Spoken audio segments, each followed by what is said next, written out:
set by Bob Hanna. And notice Damon Bradshaw also had 19 victories on a Yamaha. Do you expect the contenders here tonight to step it up?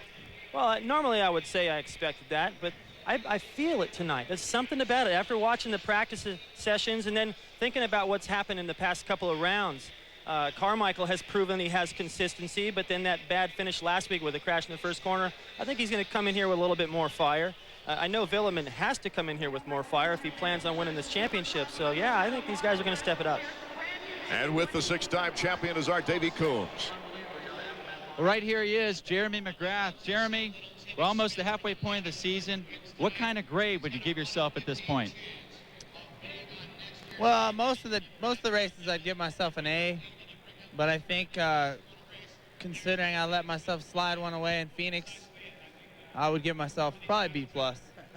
What about tonight here at Georgia Dome? We've got some red Georgia clay. The track looks really tricky. Yeah, the track is going to be tough because it's going to be hard to do 20 hard laps in the same line. The clay here is really awesome and tacky dirt, but it changes so much throughout a race that it's going to take a smart, patient rider tonight, I think. We'll look forward to seeing if you can make it 4 in a row. All right, I hope so. Thanks. I'd like to let these guys think about it on the week off. We've got a track of red Georgia clay, David Bailey. And that's the thing that really makes this place interesting because the soil is so sticky. I think we're going to see a lot more mistakes tonight than usual. There's the long start. It makes a left and goes all the way to the top of the right side of your screen into a hard right. Kind of a tricky rhythm section and a whole straightaway across the bottom there. No one's really figured that one out yet except Jeremy McGrath. Then they come back over the first triple and go backwards all the way across the starting line. Across the top, another triple, that long whoop section onto the finish. Now, something they've done a little different tonight that I like is in that starting line, they've got 2 jumps. They're not high, just enough to sort of make it interesting on the start. They don't look like much from up here, but when you get down close, you really got to think about how to negotiate that while you're looking for 4th gear on the start. Yeah, more than a speed bump in a parking lot, that's for sure. The 250s have 2 qualifying heats where the top 4 riders get to transfer to the main event. Even Jeremy McGrath in this game, ladies and gentlemen, has to qualify. The rest of the field goes to the semis where the top 5 qualify for the main. And then the last to get the choice of gate positions come out of the last chance qualifier with the 2 top riders getting into the money, rounding out the 20-rider field. The 250s at the gate for our first qualifying round right now. Get nervous time as we take a look. Number 5, Mike LaRocco, who's in this first 250 heat. David Villeman, the 2-time winner, is also in this heat, along with Sebastian Tortelli, Damon Huffman, who had a podium performance last week, John Dowd, and Larry Ward of Team Suzuki. The veteran privateer, Kyle Lewis, Greg Schnell, who's a 125 West rider, trying his chances here in the 250s. Isaiah Johnson, Jason Thomas, the Iron Man. We're set to go for our first qualifying round of 250s.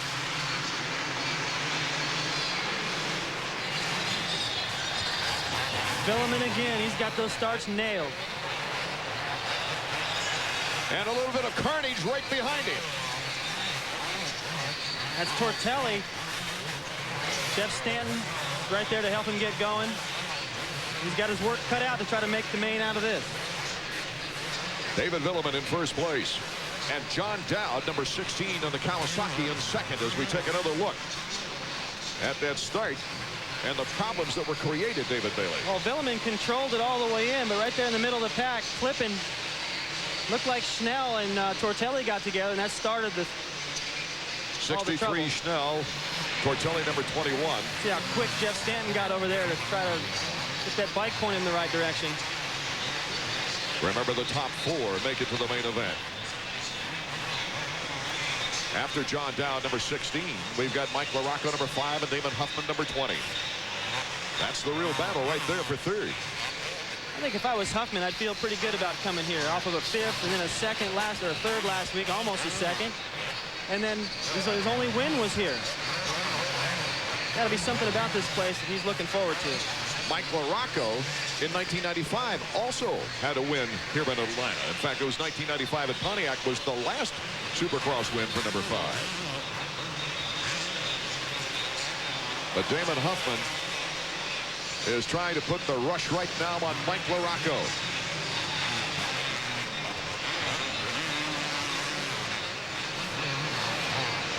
In 1997, he got the whole shot here and led every lap to score his lone Supercross victory so far. LaRocco doing the job of the whoops, David. No problem. Just opened up that gap. Now he doesn't have to worry about Huffman again. Even if he catches him, it would take probably the whole lap till they get back to that whoop section, and he'll just pull away again. It's always nice to have that. Whoa, Huffman getting a little squirrely there, but these guys grip the side of the bike. It's just like a guitar player closing his eyes and knowing right where his hands are on the neck. These guys just land right back on the pegs.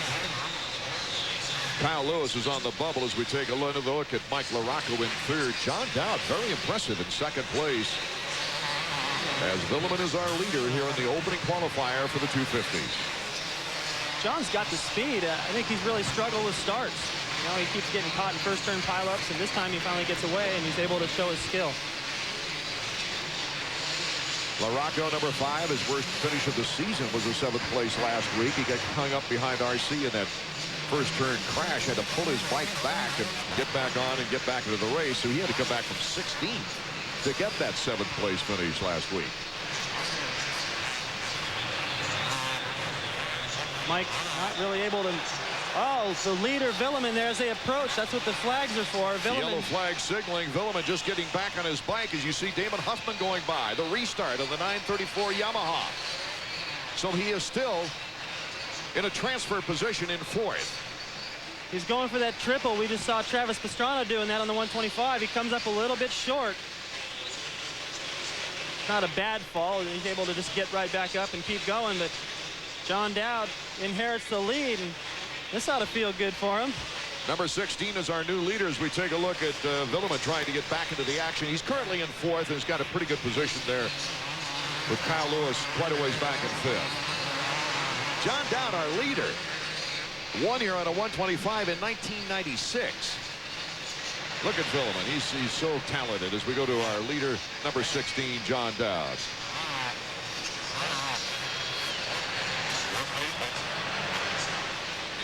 Last week, he had his first single-digit finish at 9th. John Dowd I'm speaking about, our leader. We'll be right back. Hey, welcome to the Suzuki Fest 2000 Deli. Care to try a new Suzuki motorcycle with $400 free accessories? I suggest the Katana 750 or 600 and a helmet. The Bandit 1200 and 600 are house favorites and go great with leather jackets. Today's special is the GS 500E with a side of gloves and a helmet. Everything's good, even the financing, like 0 down, low APR, and low payments on selected models. Come into Suzuki Fest 2000 today. Free accessories, great financing. Offers end April 30th. All right, so what do you like?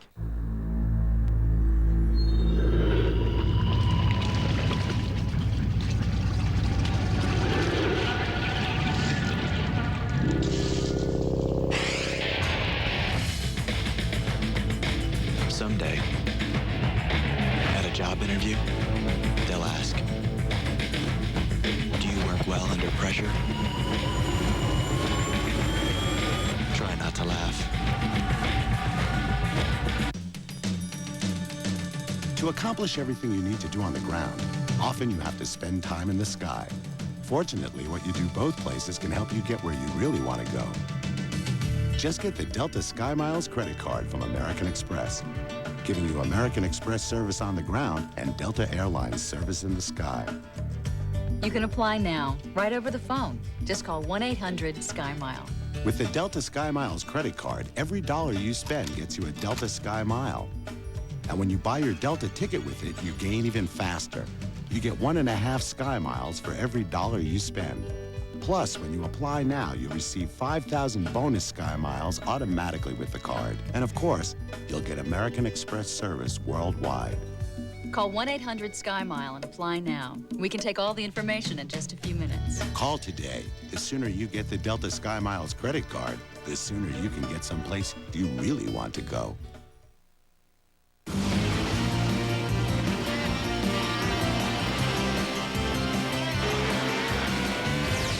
Toyota Trucks presents EA Sports Supercross is being brought to you by Honda, maker of the all-new Rancher, built for the ranch we call Earth. By Toyota Trucks, unbreakable every day. And by Suzuki. During Suzuki Fest 2000, get $400 worth of free accessories and great financing on selected models. Welcome back to Atlanta, Georgia.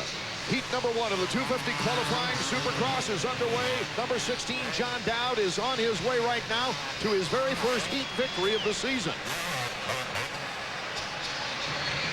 Number 934, David Villeman, was our leader, went down and has fought his way back.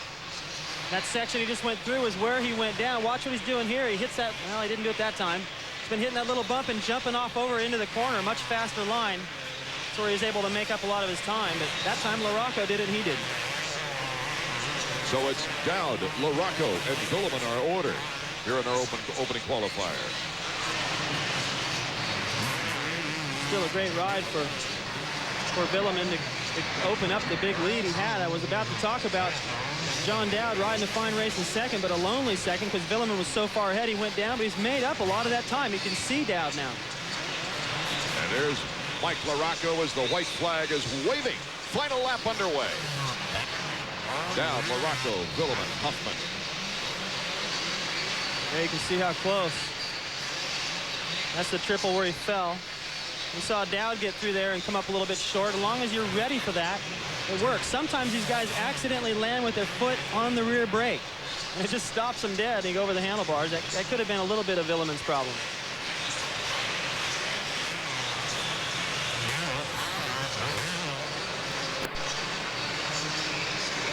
Villeman working hard, digging to keep Huffman behind him now. See that little kick that Villeman got as he approached that corner. Oh, Dowd is down. That's what the flags are for. So number 16 goes down, and LaRocco is our leader with Villeman in the second place, and Villeman's got a shot now maybe to take the lead. Final turn. The checkers are out for Mike LaRocco, our first qualifying 250 winner. Villeman right there, Huffman in third. Who will take fourth? It looks like Tortelli. Watch what happens. That looks a lot like what we saw Pichon do here a number of years ago. He just stepped right through. Except Pichon was about 80 feet higher. Yeah, a little worse, but that was actually pretty good thinking by John. I'm sure Jeremy, his mechanic's going to be like, great, thanks a lot. Because he's going to have to probably put some new handlebars on that thing, but he's okay. That was a great break for Tortelli, though, as LaRocco, Villeman, and Huffman were in front of him. And Tortelli is able, as we see here, the Suzuki EA Sports Supercross results page, Tortelli's able to qualify. Kyle Lewis will have to go on to the semifinal along with the rest of the riders. Let's go down to Davey Coombs now. Well, Mike, it wasn't winning pretty, but hey, it was winning. No, actually, you know, like I was saying, for me to win a heat race riding that tight, it feels good. Maybe tonight's my lucky night. I get a good gate pick, hopefully get a good start and have a good race in the main.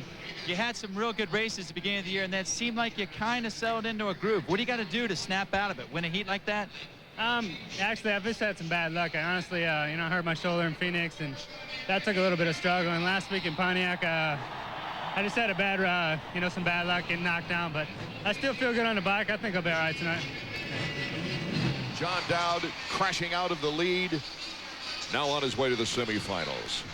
It's a good thing he stepped through those handlebars. If he'd have stayed with the bike, chances are he'd have just gotten drilled right into the face. As we see LaRocco take the checkers, Jeremy McGrath and Ricky Carmichael, who incidentally won his very first 125 Supercross win here in Atlanta, will face off next in heat number 2. We love to watch TV. So when I heard all this stuff about how satellite TV is better than cable, I thought, great. Not so great. For instance, additional outlets. With cable TV, they don't cost much at all. With satellite TV and a separate receiver for each set, that could cost a bundle. And get this, we're responsible for service and installation. Our cable company has been providing guaranteed service for years. Satellite TV? No thanks. We'll keep our cable. Cable TV, the best value in home entertainment. We're here at Sterling Chevrolet with the Little Pop Quiz. What Chevy dealer has a huge selection of new and used vehicles? And what Chevy dealer guarantees their pricing so that if you find a lower price, they'll refund 110% of the difference? And who's the only Chevrolet dealer with a mascot? You tell them, Tahoe, speak. Okay, mascot and trainer. The answer to all your questions is Sterling Chevrolet, 1/2 mile west of Drainesville Road on Route 7 in Sterling, Virginia. Tonight on ESPN at 6 SportsCenter. Then Championship Week rolls on. At 7, the MCC Championship. At 9, the Sun Belt Final. Then Baseball Tonight opens the season. On ESPN2 at 7 RPM tonight. At 7:30, Women's College Hoops, the Big East Championship. Followed at 9:30 by the Men's Mid-Continent Conference Final. And on ESPN Classic at 8, look back at the greats of the gridiron. Then at 9, it's Sugar Ray's Hit Parade, followed by Evel Knievel on Wide World of Sports. Do you have all the ESPN networks?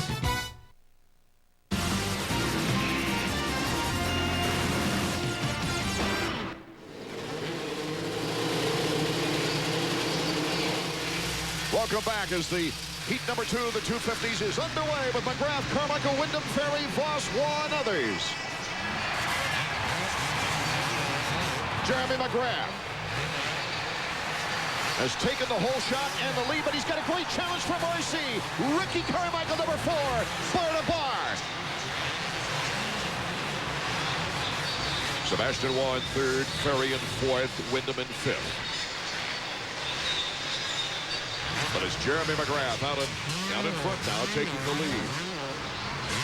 Boy, that shot gives you an idea of the tremendous height they get off the triple. McGrath looks like he has another challenge now. RC mounting up to make a pass. He's always able to get around Ricky in that first lap, it seems like, and Ricky rides just as fast as Jeremy, but that's not going to cut it if you plan on winning the race. And Jeremy always does that in the first lap. He catches Ricky just sleeping just a little bit too much, opens up his lead, and then just rides Ricky's pace. It's a great strategy, and it's worked so far.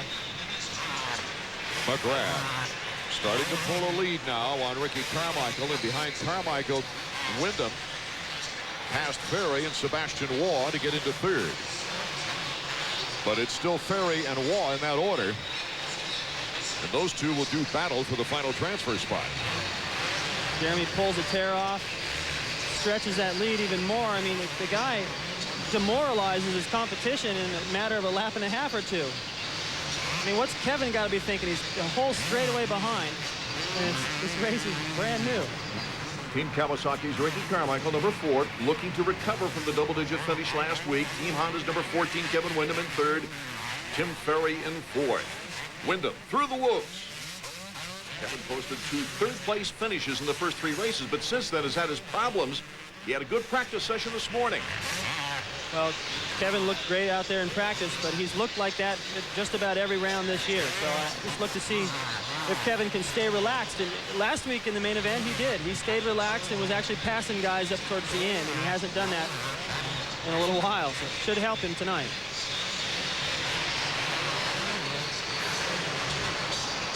Now behind Jeremy, you see all that gap. Nobody even in the picture. There they go. It's going to get tight. Kevin looks like he's closed that gap on Ricky, Art. Carmichael, number 4. Last week, taking a hard crash in practice after 3 consecutive consistent races. A first turn crash gave his building program a big setback.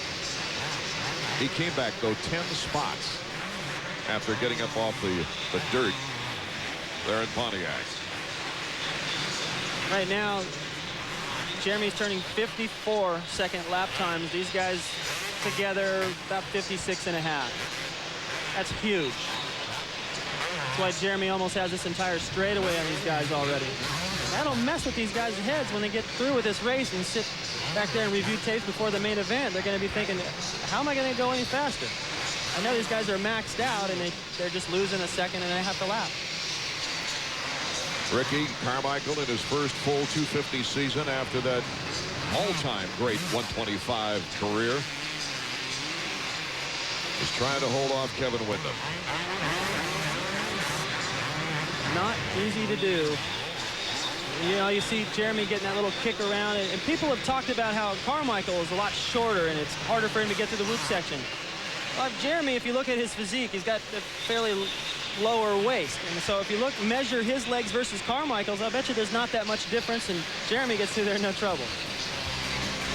Jeremy McGrath continues to dominate. More Toyota Trucks presents EA Sports Supercross coming up. Used to be, you could customize any part of your bike except the tires. But now, create a striking design from the ground up with the bold new Cruise Max from Dunlop. Performance and style with custom options like classic black, wide white, or raised white leather. Whichever design you choose, you'll make a statement without saying a word. Cruise Max from Dunlop. Welcome to egghead.com. Going sideways. Folks, this is the Cybervator. It guides you through the computer store inside your computer. 11th floor, where the biggest computer brands are always on sale. Virtually speaking. Going diagonal, auctions hard to find items, and the Love Lounge? Oops, someone's mouse is wandering. Egghead.com, the computer store inside your computer.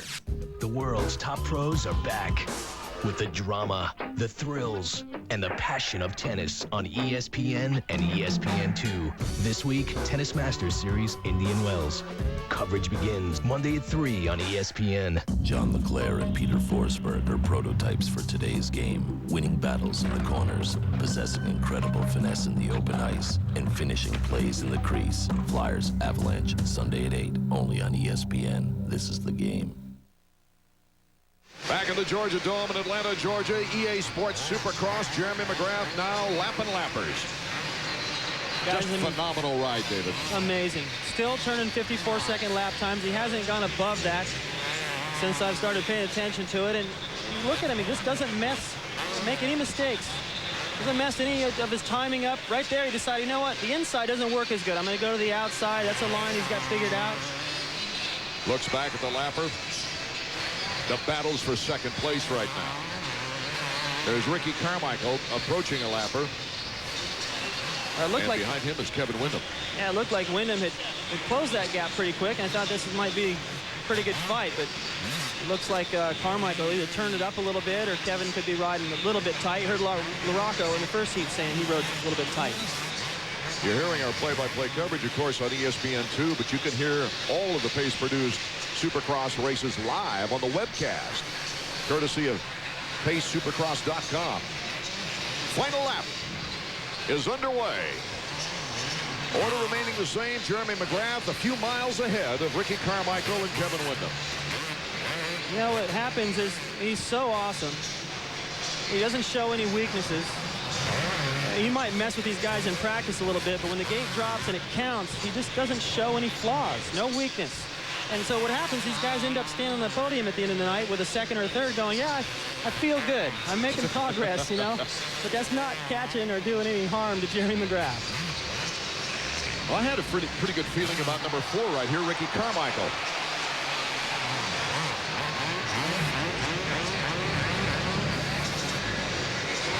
And Ricky's holding his own in second. The checkers for Jeremy. The only qualifying heat he hasn't won was at Indianapolis when he took a second. Ricky Carmichael, number 4, coming over in second place, and Kevin Windham right behind him in third. You could see a little hint of Carmichael just shaking his head in like disbelief that he lost by that much when he was riding that well. Jeremy with a smile and a cough still is not over that flu bug. He really got hit hard with it. Seems to work for him. It sure does. Tim Ferry battled with the privateer Heath Voss, and it was Ferry coming out on top on the Honda results page. McGrath, Carmichael, Windham, and Ferry on their way to the main event. Davey Combs. Jer, smooth and relaxed. You look fantastic in the heat race. Is the cold completely gone finally? Yeah, I finally got a chance to train this week. Been talking to Gary every week. You know, we've been talking about what to do, and you know, the main thing was to rest. I got a few weeks rest there, and it was kind of good timing considering Daytona's coming and I can get healthy and get trained up for that. I don't know if you're aware of it or not, but there's a little piece of history at stake in the main event. If you win, you're going to have the record as the winningest Supercross rider ever on a Yamaha, passing Bob Hurricane Hanna. Well, it's nice to be joined in the likes of those guys, you know, Bob Hanna, Rick Johnson, David Bailey, Johnny O'Mara, all those guys. Brock Glover was a longtime Yamaha guy, and you know, all these things keep happening, all these records and stuff, and I don't even know it. It's up to you guys to figure them out, and I'm just trying to race my motorcycle. Well, you're doing quite a good job of it. Listen, we'll let you get ready for the main event. All right, thanks a lot, and hopefully I get another good start like that and, you know, lead all 20 laps again. Hey, can I do jersey? Davey Coombs is humbled. Well, it's up to him to set the marks. It's up to us to tell you about it. EA Sports Supercross continues from the Georgia Dome after these words. Rated E for everyone. Super Cross 101. Oops. Whoops. Superman. Superman. Medic. Medic. This power band poppin' on the pipe handlebar to handlebar lesson has been brought to you by Supercross 2000 and the letters EA Sports. It's in the game.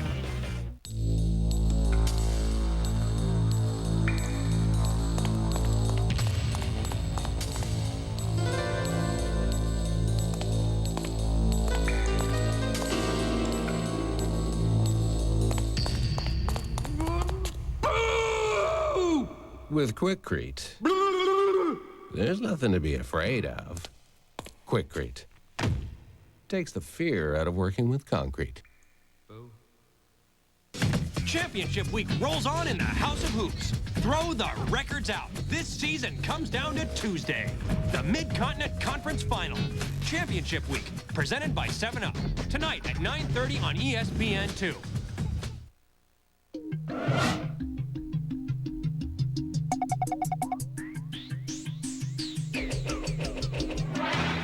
When the gate dropped for the Atlanta round of the 1990 Supercross Series, fans expected to see a great race. They got that and a whole lot more. It was, in fact, one of the greatest races of all time. Number 9, Johnny O'Mara led through turn 1, followed by Rick Johnson, number 13, Damon Bradshaw, number 8, number 1, Jeff Stanton, and Jeff Ward carrying number 3. Guy Cooper, rider number 4, was back in 7th. Damon Bradshaw drew first blood when he stole O'Mara's line in the right-hand hairpin. Behind Bradshaw, riders swapped positions like kids looking for Pokemon cards. The biggest charge belonged to Guy Cooper, rider number 4, who had moved from 7th to 3rd. When Stanton made this mistake, Cooper inherited 2nd place. Then Cooper, looking for his first Supercross win, took the lead, sending Bradshaw back to 2nd. One corner past halfway, Cooper stalled to Suzuki. Bradshaw fired past, back in the lead, followed by Rick Johnson and number 11, Mike the Motocross Kid Kudrowski. A couple laps later, Kudrowski disposed of Johnson, made this attempt to pass Bradshaw. Cooper would regain the lead. Bradshaw was down and out, while Kudrowski ran off the track, collected a stream of banners, got back in the fight. That led to this. Johnson, meanwhile, was all over Cooper. Jeff Ward, number 3, was close behind in 3rd. Johnson then grabbed the tight line, and with 4 laps remaining, took the lead. For the next 2 laps, Cooper hung tough, while Ward watched from 3rd place.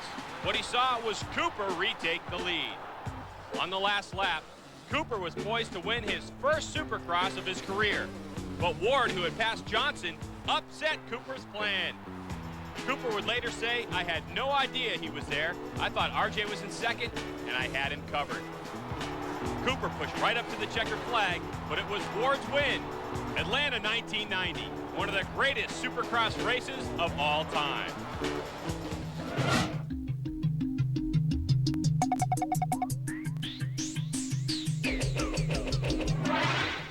1990, another on the long list of great races here in Atlanta, and probably tonight's no exception, David Bailey.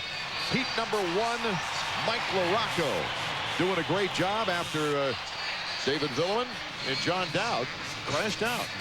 Well, you know, Mike said he was riding a little bit tight. I don't think he was really entirely happy with his lap times, but he knows that, you know, he's worked that out now, and the main event's going to be a different story. It's going to get a lot more rutted. He knows that mistakes like that are going to happen in the main. So riding a little bit more patient, bordering on maybe even a little bit too cautious may pay off. Villeman, of course, got back up and made it to the main event. John Dowd going on to the semifinal round. In Heat 2, Jeremy McGrath and Ricky Carmichael. What a matchup to start the race. Well, you know, I thought Carmichael had the whole shot, as a matter of fact, but somehow, I mean, everyone got on the brakes for the first turn. Jeremy just kept right on going. looked like he stole that hole shot from Ricky, but he came back, made it close for a bit, and it surprised me when Jeremy actually squirted out into the lead. It was a jump where Carmichael should have gassed it and jumped that too, and could have prevented that, but I have a feeling Jeremy would have found a way around somewhere else. One rider who's obviously missing is Greg Albertine, and with more on that story, our Davey Coombs. Well, bad luck struck Greg Albertine in a big way in practice yesterday. Albertine suffered a broken femur bone, which is going to put him out for the rest of the Pace Supercross series. However, here's the good news. I actually went to see Greg at the hospital here in Atlanta today. He's in really good spirits. His wife flew back from California on the red eye last night to see him, and he says that he will be ready for the opening round of the Outdoor Nationals, which is the first week in May. So Greg is going to get a chance to wear that #1 plate, but we won't see him again in a stadium in the year 2000. I'll be a courageous guy, and that's a tall order getting back that soon. Semi number 1, 6 laps. The top 5 qualifying for the main team. Kawasaki's John Dowd, Larry Ward, as well as Jason Thomas, the Iron Man. They're off and running.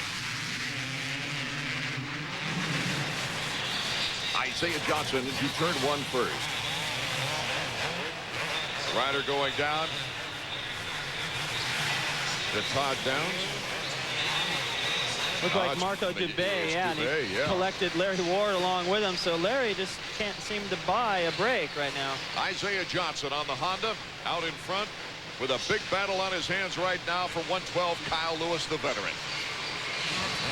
Dustin Nelson in 3rd place, and Greg Schnell in 4th place, the West Coast 125 rider.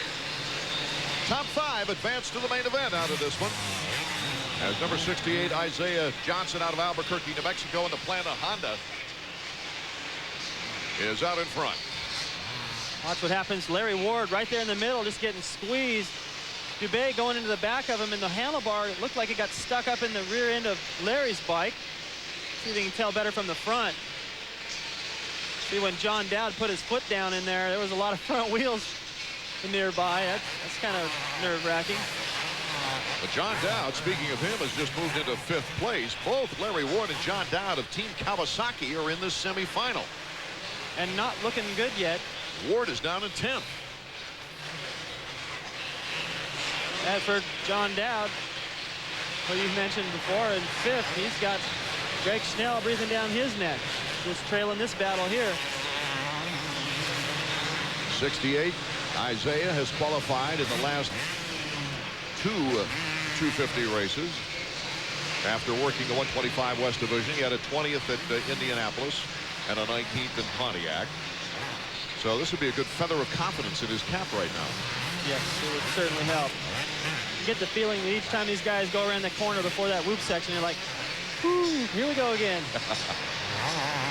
It's the one section on the track where you can't really rely on timing or putting the bike in the right place, landing on the backside of something. You just got to bulldog it through there. It takes so much strength. The handlebar just want to rip right out of your hands if you don't get through there and stay up in the middle of the bike. Let it kind of work underneath you. Isaiah Johnson had an outstanding year in the 125s last season. Had a hard time of it, though, in the 125 West with a 17th, 18th, 20th, and a disqualification. Failing to qualify, but right now he's trying to put it all together. Our first semifinal round will continue when we return to the Georgia Dome. No down payment. Low financing on Honda Valkyries and Goldwings. Low payments on Valkyrie, Shadows, and Magnas with the Honda card. It's the road to savings. Incredible deals on some incredible Hondas. So hurry to your Honda dealer during the road to savings. The road is calling. So's the boulevard, the street. And your Honda dealer's got what you need to answer them. Honda Shadows with incredibly low monthly payments and no down payment. Like the Shadow Spirit, just $129 a month. It's the road to savings. And it's going on right now at your Honda dealer. Answer the call. If you're not a fisherman, you might think that Jim's a little crazy, that he's gone overboard. But fishermen understand. It's not just a pastime. It's a way of life. Like the tide, it controls everything they do. It's who they are and who they're with. And it's not just enough to say they love fishing. They're driven by it. eAngler.com understands. It features a world-class pro shop, guide services, travel, a complete newsstand, expert advice, and online licensing. It's the ultimate website dedicated to everyone who'd rather be fishing. Plus, call or log on to eAngler.com to enter the I Landed the Big One sweepstakes to win 4 exotic fishing trips around the world, a Ranger bass boat, and $65,000 in cash. So call or log on now and catch it on eAngler.com. We're back with more EA Sports Supercross from Atlanta, Georgia. It's the semifinal round. Isaiah Johnson, our leader. And here's a battle between 112 Kyle Lewis and number 16 John Dowd for second place. The top 5 advancing to the main event. That includes Greg Schnell, the 125 rider. Nelson doing a good job there in 4th. Well, when you see Larry Ward there in 8th, he's having a tough time trying to work his way around those guys, and Dowd isn't having much better luck trying to get around Lewis either. He's looking inside and out, but Lewis has so far been pretty strong. Lewis has gained top privateer honors at Indianapolis with the best result of any privateer this year in the main event when he took a 10th place finish. Here comes Dowdy. Oh, Lewis getting a little squirrely in the loops. What's happening there? Number 1, as they're going to get the white flag. Dowd is stronger in the whoop section. He just has that confidence to go in there and muscle his way through on the tops. The problem for Kyle was he's running down the middle. That's starting to develop a rut. So if you're not straight in that, you got to deal with the side to side and the up and down. A nice ride for John Dowd here in the semifinals. But what a ride it is for number 68, Isaiah Johnson, the privateer on a Honda. Well, Dowd had the lead once tonight already and crashed out. Gave that up in the section they're approaching, as a matter of fact. And now he's got an opportunity to try to put that Kawasaki up there on the top spot. I'm sure big help for him right about now. It's the last lap. John Dowd is trying for his 3rd semifinal checkered flag. Cuts to the inside. Isaiah Johnson, though, with the advantage, takes the checkered flag. What a race by that young man. Not sure if Larry Ward was able to get into the main event out of this. I don't think so.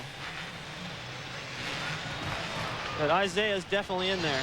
So it's quite possible, yes, that Larry Ward will go on to the last chance qualifiers. We look at the Honda results page. Johnson, Dowd, Lewis, Dustin Nelson, who has not qualified for a race since San Diego, gets in there with a 4th place finish. And the 125er from the West Coast, Greg Schnell, in 5th. Let's go down to Davey. All right, Isaiah, that was some veteran pressure behind you. John Dowd, but you squeaked it out the end. Yeah, I knew he was back there, and I was just trying to ride a smart race and just race the track and not anyone behind me. This last couple weeks, I've had some bad luck of crashing whenever I shouldn't have, and just some real bad luck. But that time I was able to get a real good start, so hopefully I can do that. And just looking for 20 perfect laps in the main event, Davey. Good luck. Thanks a lot. Oh, there's absolutely nothing like seeing Supercross live. And we go next to Daytona, that festive bike week down there. Hard to forget that one. For those of you in the St. Louis area, we hit St. Louis on March 18th, the Trans World Dome, and then Minneapolis, Minnesota, and that's the 2nd round of the Vans Triple Crown. If David Williman wins that one and also the Las Vegas round, he pockets $500,000. Well, maybe you can't get to a Supercross, but Arena Cross and Ultra Cross also travel throughout the country this time of the year anyway. The Buddy Antonez going for the 4th consecutive crown in Arena Cross will stop in San Jose, Napa, Idaho, and Tacoma, Washington. And then the dates for Ultra Cross coming up: Wichita, Kansas, Albuquerque, New Mexico, and Raleigh, North Carolina. Semi-2's on the line, and they're off and running. Heath Voss, Sebastian Waugh, Michael Craig, Shane King, Jason McCormick. I should have bet that $50 on Grayson Goodman for the whole shot. That kid gets out of the gate so perfect every time. Doesn't he? Number 65, Grayson Goodman out of Dallas, Texas, in Plano, Honda. Right behind him is Michael Craig, who's won one Supercross several years ago in Tampa. Mike Craig just dancing around that inside right there, slid the bike out. Looked like a mistake, but he turned it into a... Here comes Craig, number 43, trying to put the challenge to Grayson Goodman. Goodman, a wonderful arena cross rider. Is known for those good starts. Michael Craig has already passed him now for first place. Number 36 is Jason McCormick, and 31 back behind Goodman is Jean-Sébastien Waugh. It's just a jam up behind the leaders right now, going through that corner before the finish. They all jam up to the inside. Nobody can jump the double coming out, and Craig just pulls away more. A good race underway for Michael Craig, who's had all kinds of injury problems in recent years. A Yamaha privateer coming into this race. Since failing to qualify for the first 3 races, he's made money in the last 4. He had to go to the LCQ in Phoenix to win it and get into the money game, but he did it. There you see those start breakers they have for the start. These guys got to deal with those on the way back across the starting line the other way. 86 is Jimmy Neese in 5th place, and he is on the bubble. As far as transferring to the main event is concerned, James Pavoni is right behind him. That could be a good battle for the final transfer spot. Grayson Goodman, number 65. He was the Arena Cross champion, I believe, in '94. We'll be back with more semifinal action from Atlanta, Georgia, right after these important words. Well, we're moving on now to the side. We finally got a piece of the pie. Now we're up in the big leagues, getting our turn at bat. Well, we're moving on up to the side. We finally got a piece of the pie.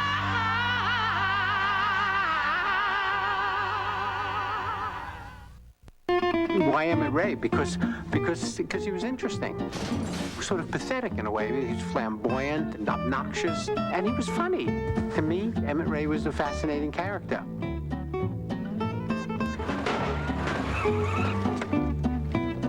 I'm Emmett Ray. I'm the greatest guitar player in the world.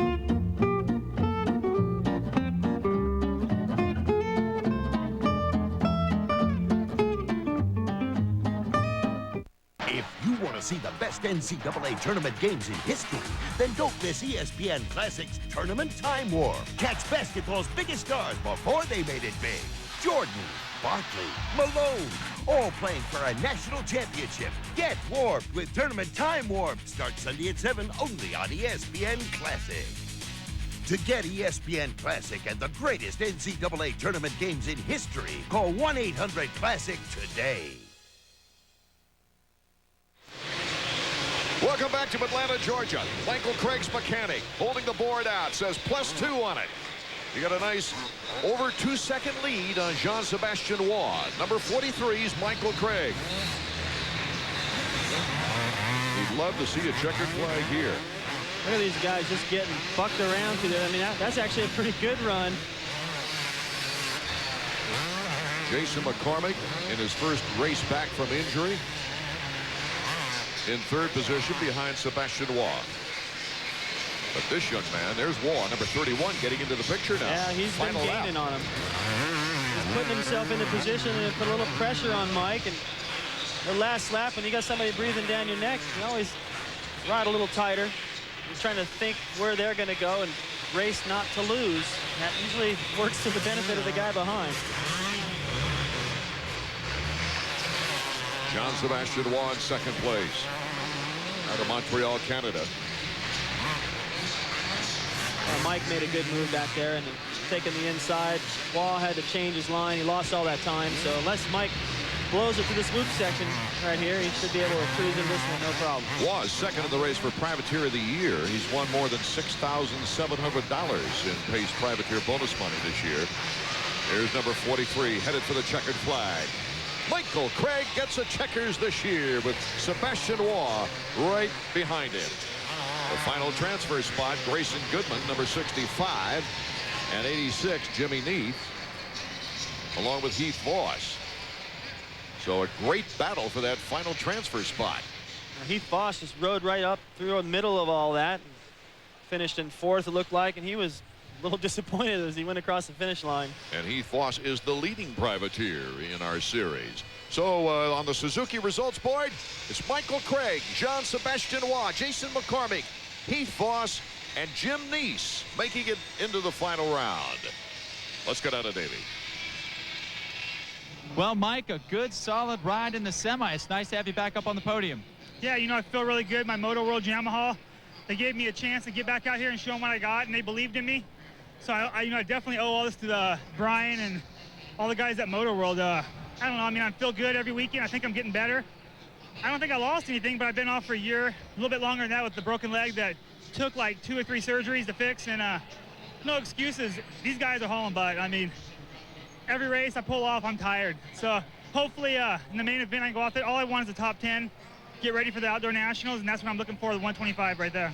Well, good luck in the main, Mike. Thank you. With the semifinals for the 250s now over and just a short last chance qualifier to go, we've got our field almost set for the 250s. It's Destination Las Vegas for the EA Sports Supercross finals coming up. Our 125 shootout and the 250 finale can be seen live, in demand, pay-per-view, whatever you want to call it, this year. It's history in the making, David Bailey. Oh, I can't wait for that. And every year I go to Vegas, all my friends are going, man, I wish I could go to that one. Well, you don't really have to. You can check it out live. 3 hours of coverage. What a treat. And for under $15. That's a good deal. It is a great deal. And if you don't have cable, go to the dish, DirecTV. When we return, expanded coverage of the sport's future superstars, the 125s, will be coming your way. So you're Greg Albertine? Yeah, I'm Greg Albertine, national motocross champion. But you could call me Albie. Gios, ever see me do a jump? I can fly, babies, yeah! When I'm up there, I'm the man. So how about you two girls? And Albie. Hey, look, it's Greg Albertine. Another fantastic ride, Greg. Thanks, Davey. Yeah, I felt really good out there. Thought clothing worked well and managed to get a hold of it. Yeah, I'm Nathan Ramsey.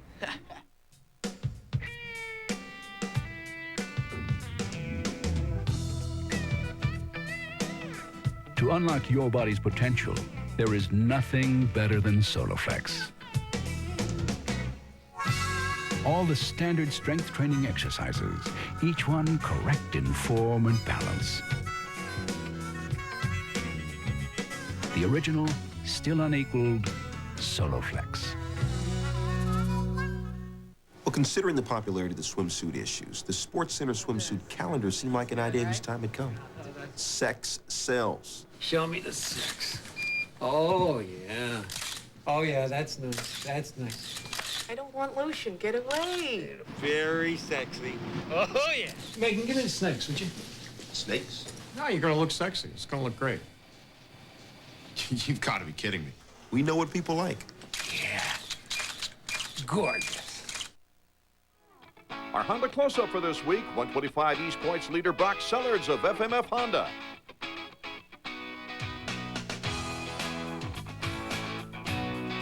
The day I turned 4, my dad backed the van up and told me to go look inside, so it was a family sport. He started racing, and when he was done, my mom raced, my brother, my sister, and I was the young one coming up. Brock made a breakthrough winning his first 125 Supercross last year. It was a confidence builder for him. I'm winning the East Coast right now, and that's where I wanted to be this year.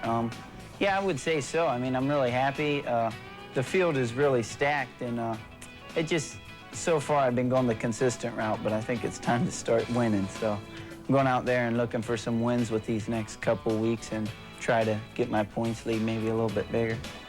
Brock Sellards, one of the young Honda support riders, this week's Honda close-up. Getting ready for the first heat of 125 action. We've had 7 rounds, 7 different winners. Tonight, the 3rd round of the 125 East. Michael Brandes and Stefan Roncada have won the 2 previous rounds in the Eastern Division after 5 different winners in the West. 9 riders transfer to the main event out of this 8-lap qualifier for our first 125 racing action.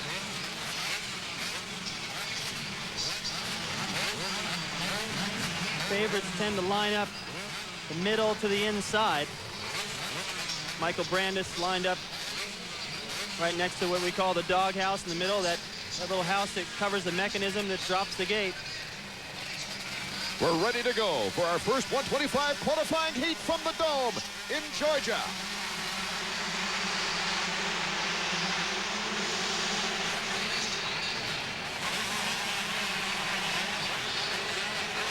Nick Way, number 23, gets nudged out. And the Yamaha, Jeff Gibson, I believe, is in the lead. He's got Tyler Evans right there on the inside. That's Todd DeHoop, number 111. Tyler Evans, number 45. And Nick Way, number 23. 1, 2, and 3. Way in a battle bar to bar for second.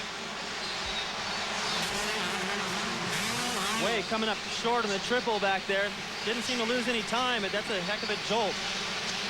Roncada is in 12th position. There's Todd DeHoop, number 111, a privateer out of Michigan. Tyler Evans, number 45, makes the move into the lead.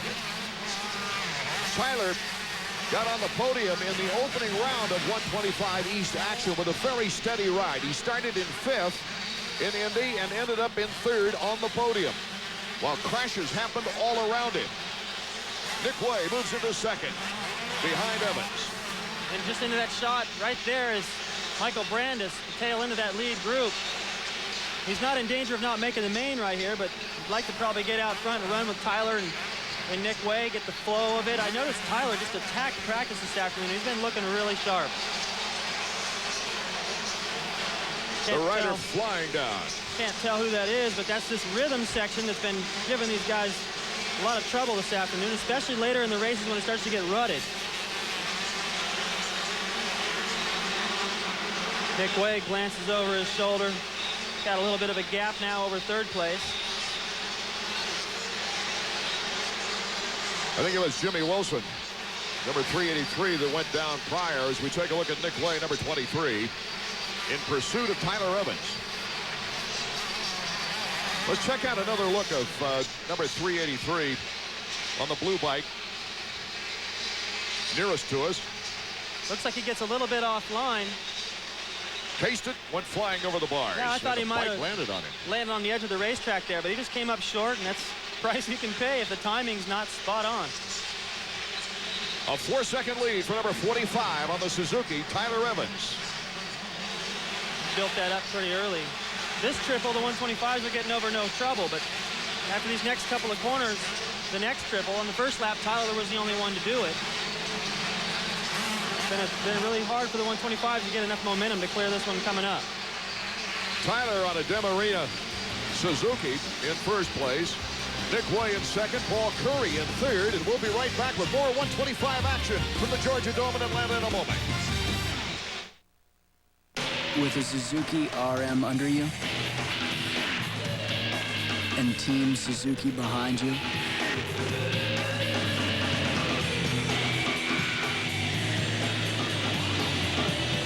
there will be absolutely nobody in front of you. Just ask Suzuki's Greg Albertine, 1999 AMA 250 Motocross National Champion. The King brothers, separated at birth. George King went to a family that subscribed to fishing magazines. James's family subscribed to the Wall Street Journal. 28 years later, George lives with his parents, while his brother James started a B2B web company and went public with a record first-day pop. Food for thought, especially since you can get 13 weeks of the Wall Street Journal for just 57 cents a day. That's 25% off the regular rate. Call 800-469-1600. That's 800-469-1600 for the Wall Street Journal. The Rick, this is Sean with ESPN Fantasy Baseball. We only use stats from players in the AL and the NL. We do not accept stats from the RL, the Rick League. Stop faxing us your wiffle ball stats. You're jamming up our machine. We're back in the Georgia Dome in Atlanta, Georgia, for the first qualifying round of the 125s. Out of Salinas, California, number 45, Tyler Evans is our leader on the Demarine Suzuki. He has the lead over Nick Way and is starting to pull away a little bit right now. But our real battle is for 3rd. Between the first round of the 125 East winner, number 27, Michael Brandis, Roncada just jumping into the picture there over that triple. So it's a three-way battle right now. A little case by Brandis. He's got Roncada, number 26, right behind him. I think Roncada's able to jump that triple, get to the inside, just to bother Brandis a little bit, try to mess up his concentration before that whoop section. There he goes. Roncada tries to the inside. Makes the good clean break. I think just having his presence there in that corner, Brandis glanced over and it just took him out of his rhythm. The white flag, the final lap is underway. Tyler Evans, Nick Way, 1 and 2. Roncada has just moved into third. Michael Brandis and Paul Curry also in good position as the top 9 transfer to the main event. Another mistake right there by Brandis. Allows Curry to get around. Curry, number 38. The fastest guy on the track, though, right now, we were just looking at him, Roncada, turning 56-second lap times. The leaders, right here, we're looking at 58, 57 and a half. So Roncada's got the speed. He just needs to get a better start. On the last lap, it looks like Nick Way from the Pro Circuit outfit wants to challenge number 45, Tyler. He's been chipping away about a half a second a lap. The checkers for Tyler Evans. He had back-to-back top privateer honors, riding 250s in San Diego and Phoenix, making more than $4,000 in the Pace privateer bonus fund. But right now, he is qualified number 1 in our first heat of 125 action from Atlanta. Paul Curry, number 38, a nice ride. Number 27, Michael Brandis, just starting to train. Yes, he won the first round of 125 Eastern action. However, he's had a very sore thumb, very sore wrist, and he's just trying to hold on right now.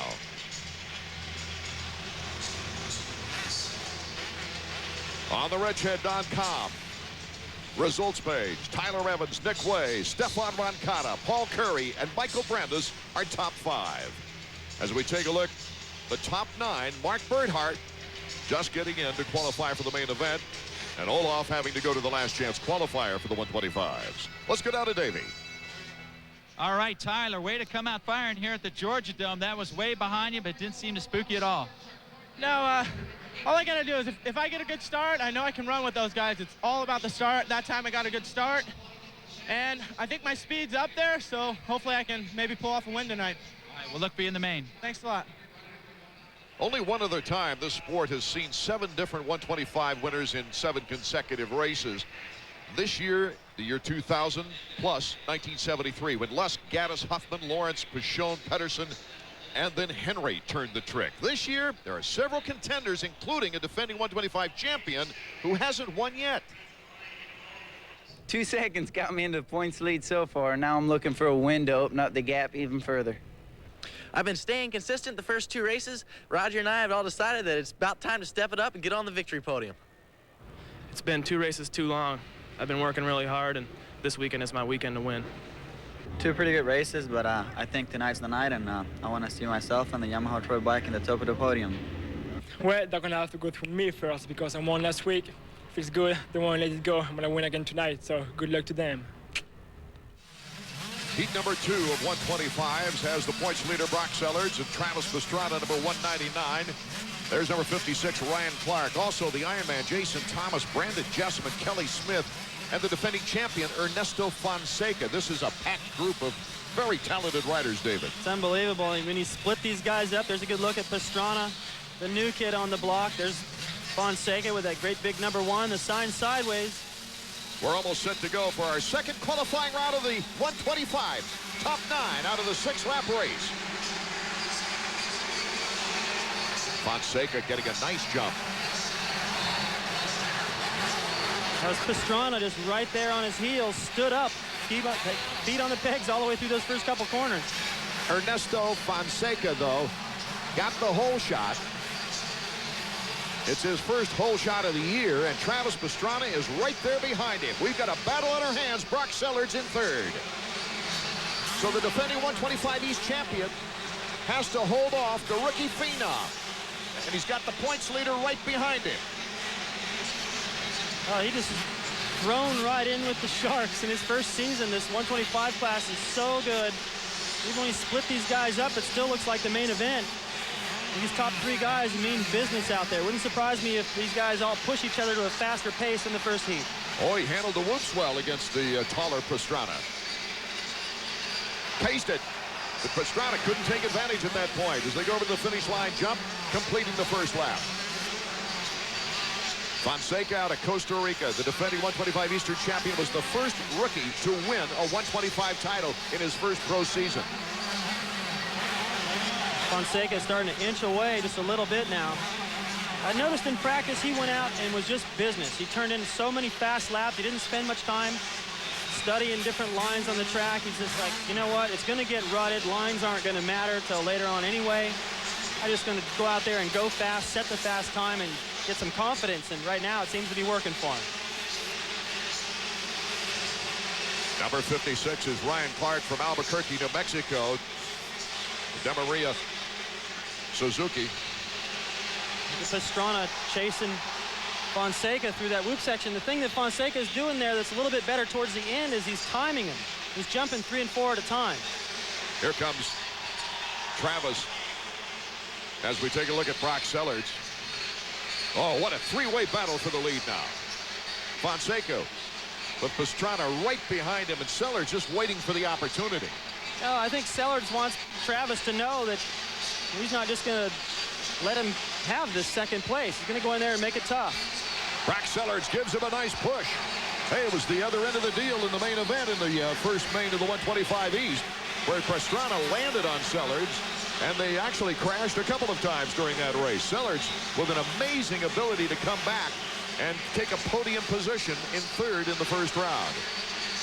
I'll tell you what, Sellards just goes right for the side of the bike right there. I mean, if he'd have kept going straight, that's what we call the classic T-bone. And it was heads up by Travis right there to get his leg up out of the way, let him make that pass fairly clean. And now he knows what is going on in Sellards' head the rest of the night. He may return that favor later on, but I think Travis enjoys that kind of racing.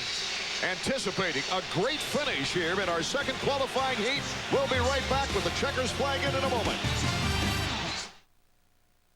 Hey, honey, welcome to the Suzuki Fest 2000 Daily. Care for a Suzuki motorcycle with $400 free accessories? How about the Intruder LC 1500 and a leather jacket? The Intruder 1400 or 800 go great with a helmet, and you can't miss with the Marauder or Savage 650. It's all good, even financing like zero down, low APR, and low payments on selected models. Come into Suzuki Fest 2000 today. Free accessories, great financing. Offers end April 30th. So, what'll it be? Drivers don't win all the races for us at Toyota. Sometimes it's an engineer. Sometimes it's a mechanic. And sometimes it's John,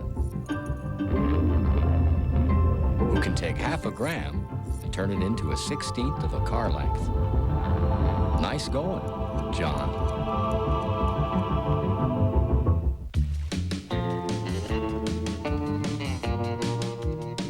Thinking about hair loss? Well, now there are more options available to men experiencing hair loss than ever before. Millions of men have already started using them, so what are you waiting for? Call 1-888-MERC35 to learn more about an FDA-approved hair loss treatment and about a special money-saving offer. Or call your doctor to discuss which treatment is best for you. The sooner you make an appointment to see your doctor, the better.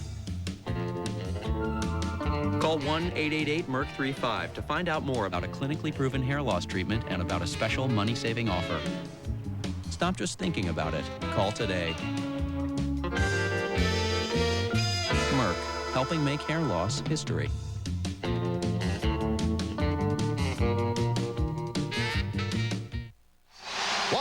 Brock Sellards got in front of Travis Pastrana. Now it's 1, 2, 3, a battle against Fonseca.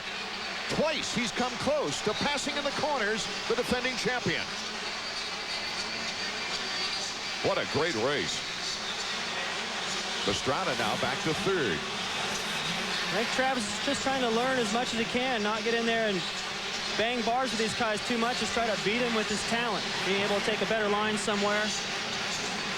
Jump something these guys can't jump. He's got some things out there up his sleeve, but he's just unable to make it work in traffic.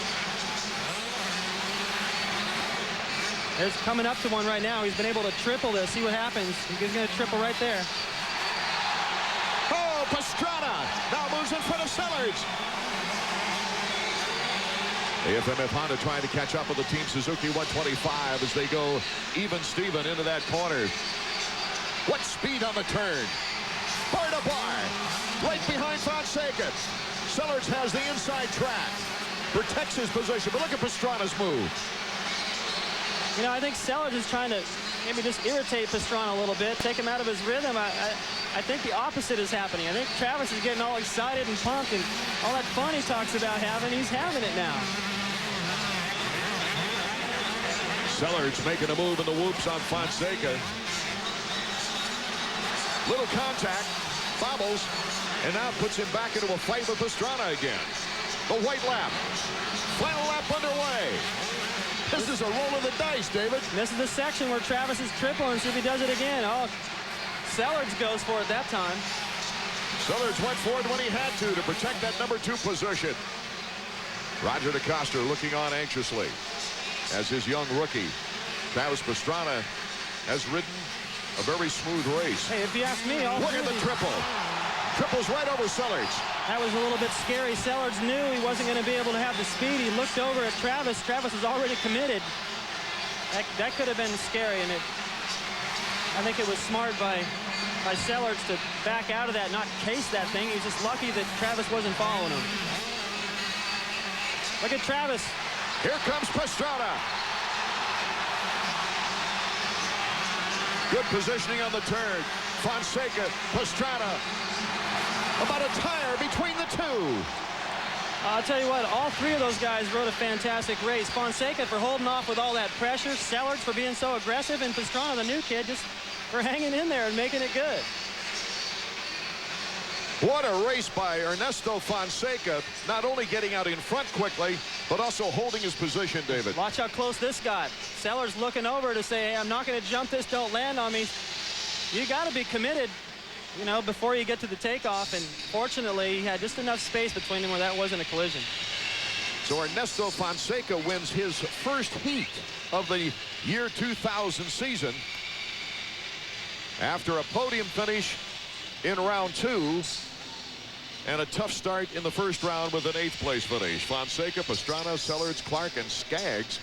Robbie Skaggs in the Husqvarna. Jason Thomas, the Ironman, getting a 6th. Brandon Jessman, Carlson, Hadsel, all going to the main event for the 125s. Let's go down to Davey. All right, Ernesto, your first heat race win of the year, and I got to tell you, that was a crazy one. Pastrana and Sellards are right there. Yeah, I know those guys are riding really good, and I got the start, just rode smart, smooth, no mistakes, and I think that's what I gotta do for 15 laps, and that's what it takes to win. Be consistent and be there. See you in the main. Thanks a lot. These fans here in Atlanta have seen some great racing, and that's the way to see it live. Lots more fun in store as we move on to Daytona and Bike Week. Next on the schedule, then it's on to St. Louis and Minneapolis, Minnesota for the 2nd round of the Vans Triple Crown, which could mean big bucks for David Villeman, who won the first round. May 6th, get set for a spectacular event. Destination Las Vegas, the final round of the year 2000 for Supercross, and for the first time, you'll see Supercross live on TV. In demand, or get it off the dish. Will we have the 8th different winner in 8 rounds of 125 action? It's all coming up next from Georgia. Loudon Motorsports is proud to announce that they now feature Suzuki motorcycles and ATVs. They have great products. They have wonderful on-off-road bikes. They've got great four-wheelers that are perfect for anything and everything you need to do around the farm or just playing. Expanding the business, Loudon Motorsports now carries all the Suzuki Cruisers, sport bikes, motocross bikes, dirt bikes, and all-terrain vehicles. You've got to visit the showroom with all the flashy 2000 model Suzukis, including the GSXR 750 sport bike. Visit Loudon Motorsports and Power Equipment in Leesburg on Catoctin Circle.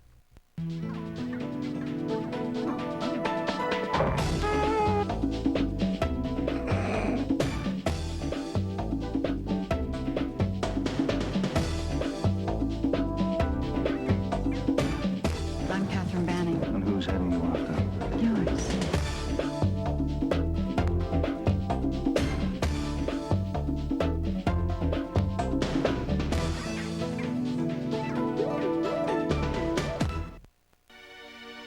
My girlfriend made me go to Cancun. I could not watch NHL tonight.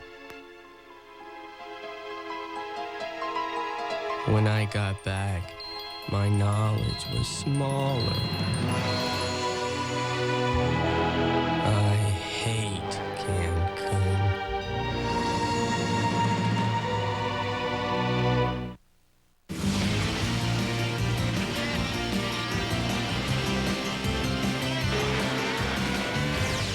Toyota Trucks presents EA Sports Supercross is being brought to you by Honda Motorcycles. Get great deals on customs and gold wings during the road to savings.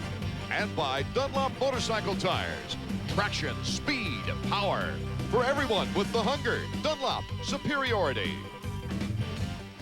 Welcome back to Atlanta, Georgia. We're getting set for the 125. Let's go down now trackside to Davey Combs.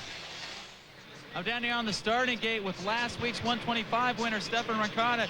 Stefan, some wild action so far tonight.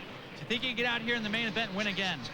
Yeah, you know, I saw that second heat on 125, and it's pretty wide back there, so that's going to be a good race tonight, you know, and I feel pretty good. I had one of the best lap times, so I got a good start, get in the lead, and try to ride the race as far as I can. Should be okay. Good luck. Thanks, dude. And taking a look at the Dunlop points race. It has the top 5 riders separated by only 11 points. Fonseca, the defending champion, is only 11 points out of first with Brock Sellers,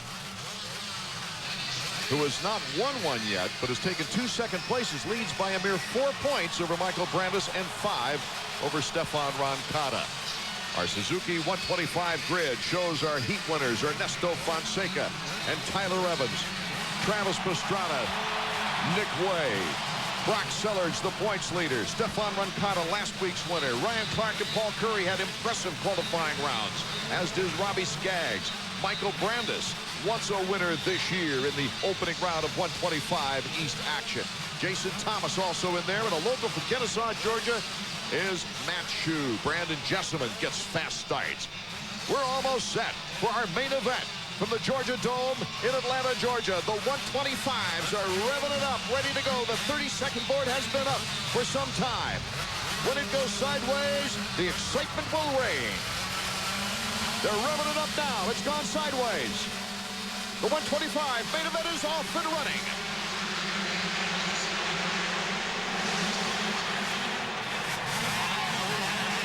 That's Ernesto Fonseca, our Yahoo Sports Whole Shot Award winner. 500 additional bucks goes to number 1, Ernesto Fonseca.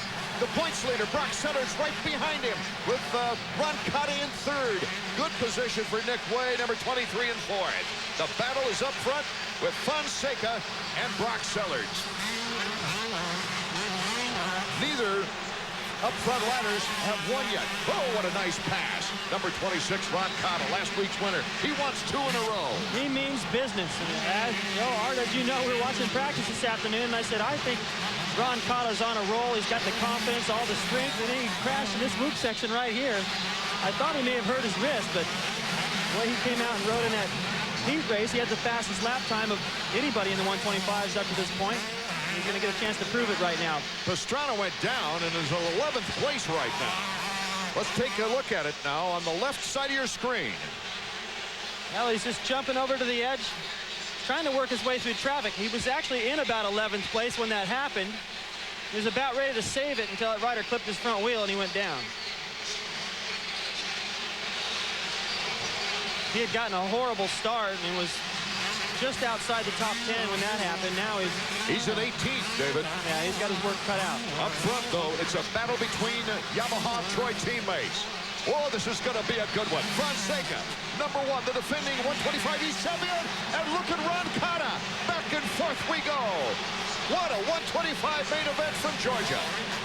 You see Fonseca that time deciding, I think maybe I'll just cruise to the inside of this corner, not knowing where Rancada was, just trying to play it smart. Those guys get by themselves, they'll go out and use the momentum off that big berm. He doesn't have that luxury now with Rancada this close. Rancada, after that spectacular crash in the qualifying last week, came on with a brilliant victory, staging a wonderful ride for his 4th career 125 win. Right now, it looks like he's just sizing up the situation. Remember Fonseca, though, the qualifying heat, David, was able to hold off the pressure well. Now, he's pretty composed. Fonseca.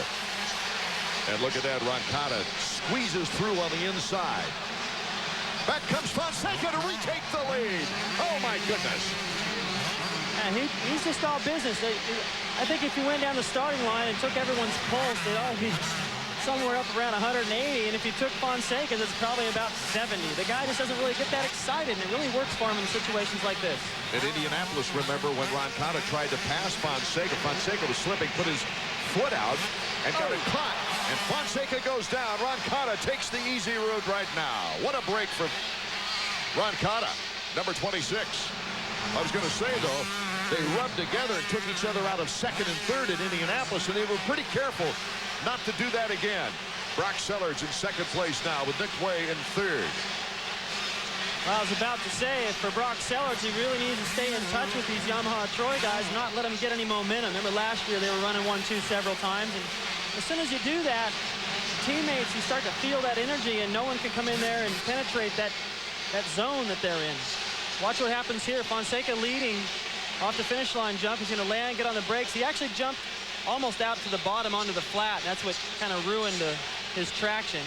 Kept his finger on the clutch, didn't let the bike stall, and that probably saved him about 4 positions. So Fonseca is now in 5th behind Michael Brandis as we take a look at our leader, Stefan Roncada. He lives about an hour south of Lyon, France. And here's our 2nd place rider, not that far away, Brock Sellards. But Roncada's so fast. That particular lap, Sellards and Way, 2nd and 3rd, jumped that triple. And Roncada didn't do it, and it's surprising me. He's able to not jump that triple each lap, and he doesn't lose any time. There's Brock Sellards, a good shot of the FMF rider. Started the season in the 250s out west, had some impressive rides.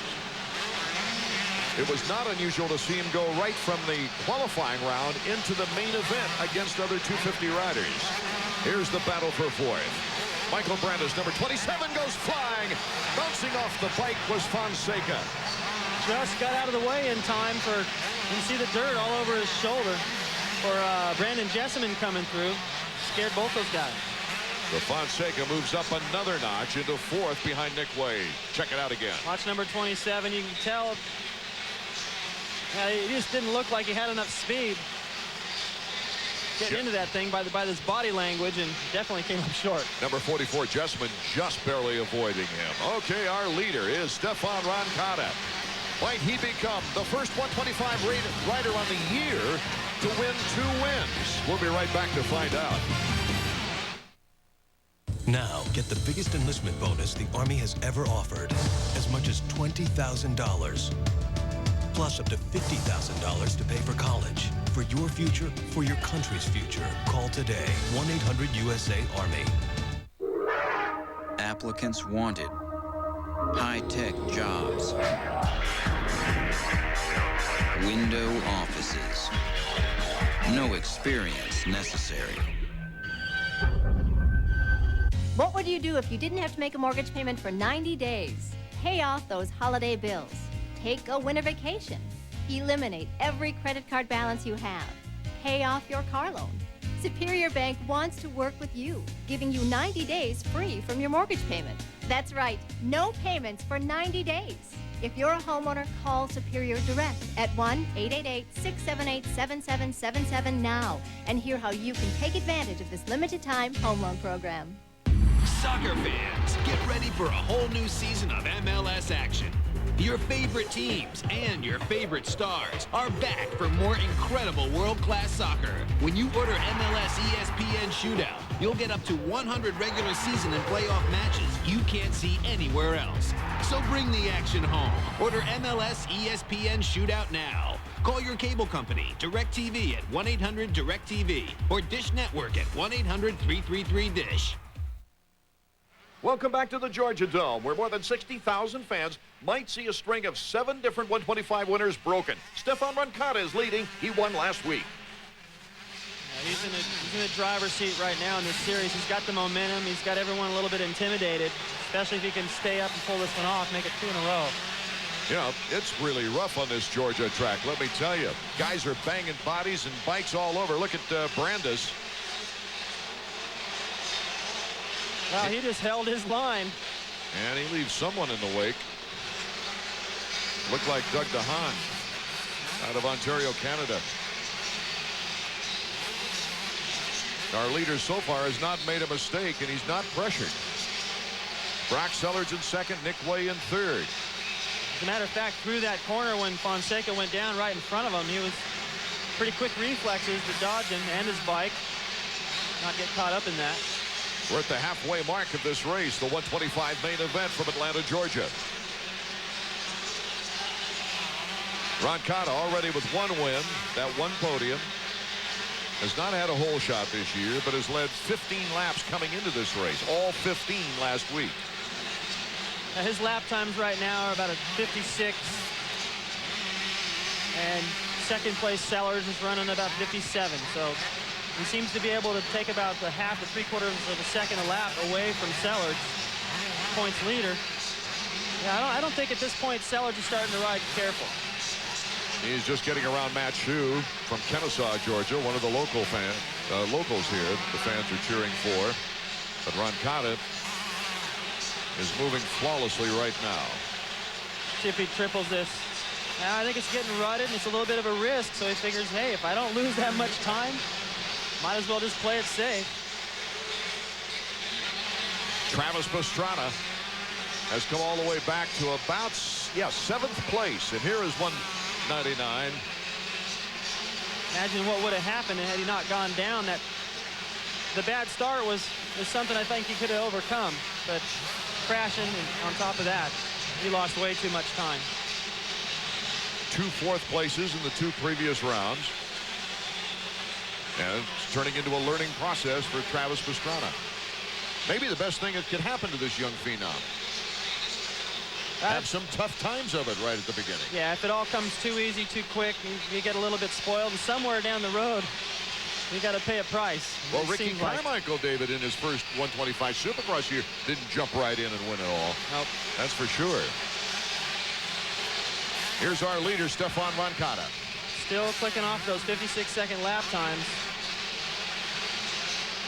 The fastest on the track. Everybody, including Pastrana, who's trying as hard as he can to work his way back into contention. Everyone running 57s, and Roncada able to just better that a little bit, doing like Jeremy does in the 250 class. We're 2/3 of the way to the 125 checkers. Stefan Roncada in command. Sellards looking for his 3rd runner-up finish. Rated E for everyone. Super Cross 101. Oops. Whoops. Superman. Superman. Medic. This power band poppin' on the pipe handlebar to handlebar lesson has been brought to you by Supercross 2000 and the letters EA Sports. It's in the game. Welcome to egghead.com. Going sideways. Folks, this is the Cybervator. It guides you through the computer store inside your computer. 11th floor, where the biggest computer brands are always on sale. Virtually speaking. Going diagonal, auctions hard to find items, and the Love Lounge? Oops, someone's mouse is wandering. Egghead.com, the computer store inside your computer. The world's top pros are back with the drama, the thrills, and the passion of tennis on ESPN and ESPN2. This week, Tennis Masters Series, Indian Wells. Coverage begins Monday at 3 on ESPN. Welcome back to Atlanta, Georgia, where Stefan Roncada is looking to break the parade of 7 different 125 riders winning in 7 rounds here in the year 2000. This would be his 2nd consecutive win if he can hold on, David Bailey. When you watch him, I mean, look at the timing. Puts the bike right where he wants to put it. And right now, he's in a little bit of a cruise mode. Now he's just matching the lap times of everyone else, so how the heck are they going to catch up? You know, and he's riding a very comfortable pace. looking over at his mechanic, coming down the straightaway. You can see him getting that signal. He knows he's got a good enough cushion that he's just got to ride smart the rest of the race, not take any big chances, and it should be his, along with all the momentum in this class. Look at him jump through those loops like that.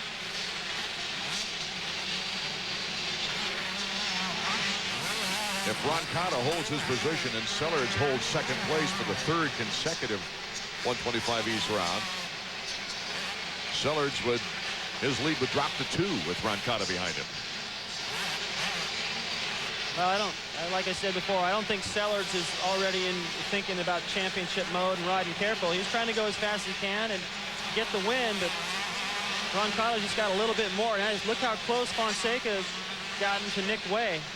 Tripling through there makes up a little bit more time. Way knows he's there now. He's been getting the sun, I guarantee it. And he can just glance over out of a corner and see him. Nick Way with 2 consecutive 5th place finishes. He came back from 14th at Indianapolis.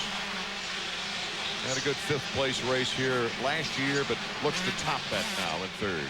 I believe it's important for Way right here. A big boost for him to hold off Fonseca the remainder of this race. Not going to be easy, but he's really got to do it to maintain that edge the rest of the series. You saw Roncada just get the white flag. He is 1 lap away from his 2nd consecutive victory and certainly has the momentum in the 125 East. And you know what's happened is you're watching Way and Fonseca battle each other a little bit. They've closed the gap on Sellards. Sellards is not that far ahead of Way right there. You see him go by. Yep. Sellards got a battle on his hands. Now you get comfortable in the last couple of laps. You look over your shoulder. You don't see anybody. You figure, I can cruise a little bit. But he decided to cruise right about the time that Fonseca pushed Way up there.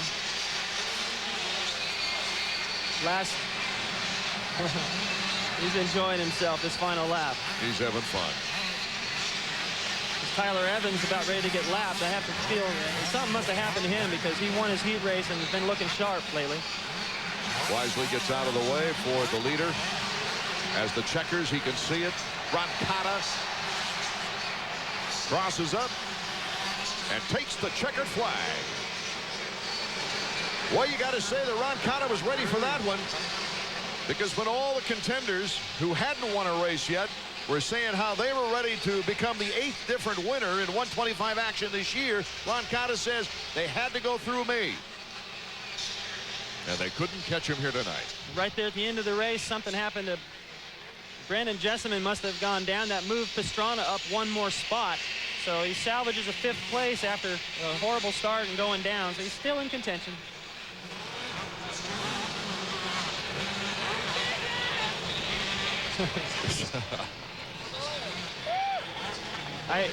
He's a jovial guy to begin with. You remember last year he was in tears with a wrist injury. Right. I mean, what a contrast. A tremendous feeling. Let's go down to Davey Combs. Well, Stefan, you said before this race they had to go through you, and there you go. You did it again. Congratulations. Yeah, I'm so happy right now. I don't know what to say. My Yamaha is working great. The mechanic did a great job. He's the best. I had a good start. Took the lead. I was okay, I just to crash, but you know it's the race. I'm happy I won tonight. Yeah, it's good. So happy. You know, you're the first rider this year to win 2 races. That means you're pretty much, you know, if we could have a dominant 125 rider at this point, it's you. Well, you know, I'm training my ass off to be, so I want to be really bad, so it has to happen. I want it so bad, and the bikes are great. Yamaha Choice is doing a great job. I want to thank Kiro, my trainer, Alan Gerke, for Mixer Pro Fitness.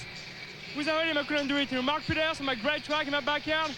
My manager, Kiro, Dean, and Phil, and Flipper, and you know, the guys that put this together is great. Thank you. Thanks a lot. Woo. His 5th career victory. The streak ends as the domination of Stefan Roncada is shown here on our Suzuki results page. Brock Sellards in 2nd. As we go down to the top 10, Brandis ended up in 10th position. A tremendous 125 race. It saw Fonseca, the defending champion, hit the dirt. Will the 250 notables break Jeremy McGrath's win streak? Or will he become Yamaha's all-time Supercross winner 250-wise? We'll find out when we come back. I've been racing since I was 3. I'm a pilot. I like to fly a little bit. No matter what, we want a Honda up front. I just feel like I'm on the right team and on the right place.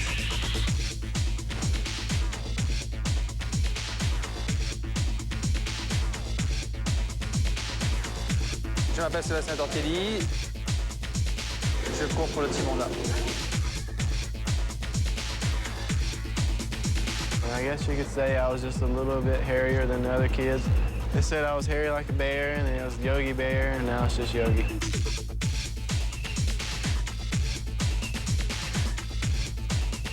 Try not to think about who's behind you. You know, you try to always race in front of you.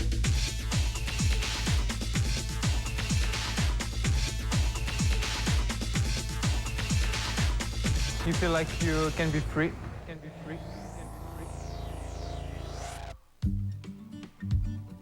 I'm off to the post office again, Kelly. Hey, what's that? Simply Postage. It's the complete postage solution for small businesses like yours and mine. With Simply Postage, you can buy and print postage right from your computer, anytime, day or night. And it's so easy to use, anybody can do it. Really? Want to mail a letter? Simply Postage automatically prints self-adhesive stamps, and it gives you accurate weights and postage rates for any class of mail. Priority, first class, international, even express mail. And with Simply Postage, you only pay what you should, never more.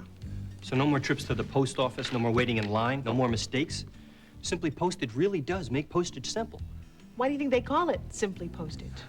For just $49.95, you get easy-to-use software on CD-ROM, stamp printer, and self-adhesive stamps. Call now and also get $50 in free postage. Available in both PC and Mac formats for just $9.95 a month. Order Simply Postage. Call the number on your screen right now. Welcome back to Atlanta, Georgia. While we were away, Jason Thomas in the LCQ flipped over the berm. A radical crash. He was on his way to his first checkered flag, even though it was the last chance qualifier. That left it up to Larry Ward and Grayson Goodman. It was Larry Ward, the veteran Kawasaki rider, winning it for his first checkered flag of the season. So the LCQ Suzuki results page shows Ward and Grayson Goodman going on to the main event. Well, it's a good thing Ward gets into the money. This is a wrenchhead.com SFX Super Fund, where the purse is boosted to over $105,000. 25 grand to the winner. Now, even 4 through 20 gets an extra $1,000 on top of what they earn in position in the race. Taking a look at the Honda 250 lineup. Jeremy McGrath, the 6-time champion. LaRocco won here in '95. Carmichael got his first 125 win here in Atlanta, Georgia. David Villeman, the only other winner on the season. Kevin Windham, Damon Huffman on the podium last week. Tim Ferry, Sebastian Tortelli, second last week. Outstanding semi-winners. Isaiah Johnson, Michael Craig, John Dowd, Sebastian Waugh, Lewis, McCormick, Nelson, Voss, Schnell, Neese, Ward, and Grayson Goodman making it to the main event. Oh, the suspense is right now starting to build on the parade lap. Take a look at 934, David. Well, check out his handlebars. This is a new trend, and some of these guys are starting. Carmichael, LaRocco, Villeman, they all run their handlebars so high, the ends are actually turned up. He's got both his front brake and clutch lever about level. If you look at Mike LaRocco's bike, he's got his clutch lever. Looks like he crashed and bent the thing. They didn't have time to put it back down. It's getting higher and higher. Out in the West, you see Shea Bentley on the 125. He's doing the same thing. And I wonder about it. Obviously, he's comfortable with it, but I wonder if that doesn't mess him up a little bit on the start, because when you're leaned over the front end to keep the weight on the front wheel and you got your elbows up, how can you reach that thing being up so high? Many of the riders want us to send our best wishes along to Jimmy Button in his recuperating effort. He walked 450 feet with his walker yesterday. And, boy, what encouraging signs we see from Jimmy Button there in Scottsdale, Arizona. The 30-second board is up. Guys are making sure that their goggles are clear, as this red Georgia clay can pepper you like bullets. And think about this. Larry Ward has had about 10 minutes to rest, get the bike ready after that last chance qualifier. I guarantee you he's warmed up and knows the track better than anyone else. Think about the guys like Jeremy that qualified right out of the heat. They haven't seen this track in a while. Who will get the Yahoo Sports whole shot of $1,000 extra? It's sideways. They're revving. They're off.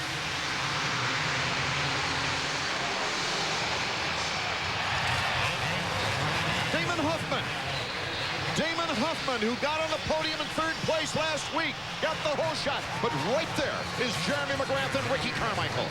McGrath to the inside. Huffman doesn't want to give it up. Carmichael to the inside to try to get into 2nd. Does. Well, this is set up great. Right behind these 3 guys, you got Villeman right there doubling into the corner. Wyndham also a pretty decent start. He's got him in sight. He's in 6th. Can they stay with Jeremy as the thousands of flashbulbs pop here in the Georgia Dome? I think Carmichael had the speed to do it last week, but he crashed in the 1st corner and didn't get a chance to prove it. Now he will.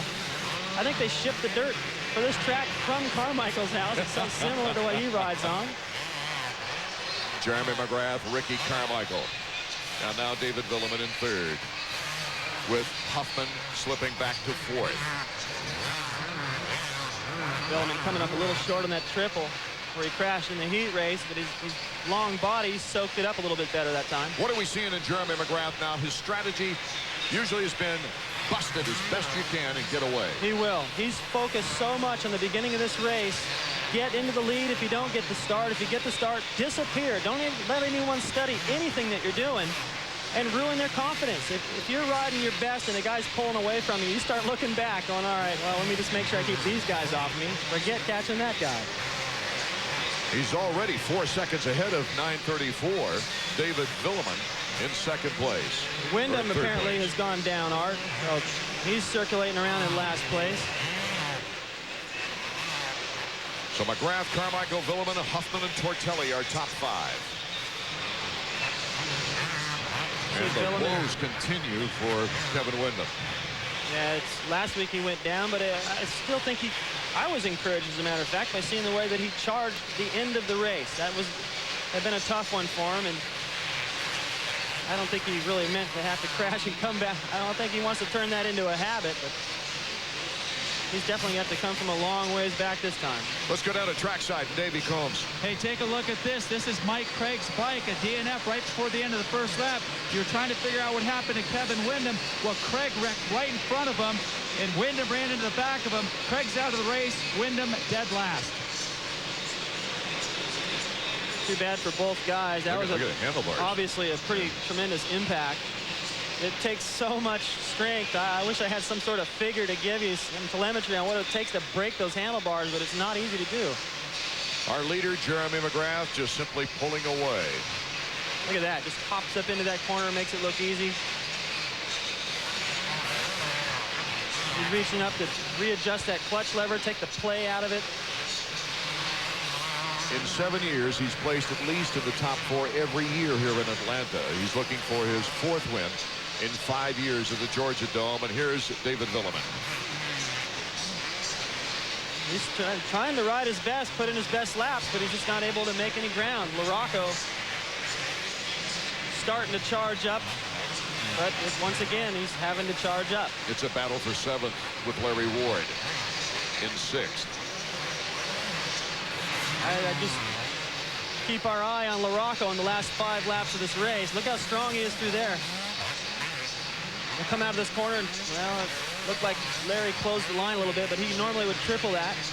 Ward having to go to the last chance qualifier to get this opportunity in the main. LaRocco now looking for the pass. He makes the pass. McGrath, our leader. RC still in 2nd. Carmichael had this opportunity in the heat race to follow him around, try to study him. He's staying closer this time. Still not close enough.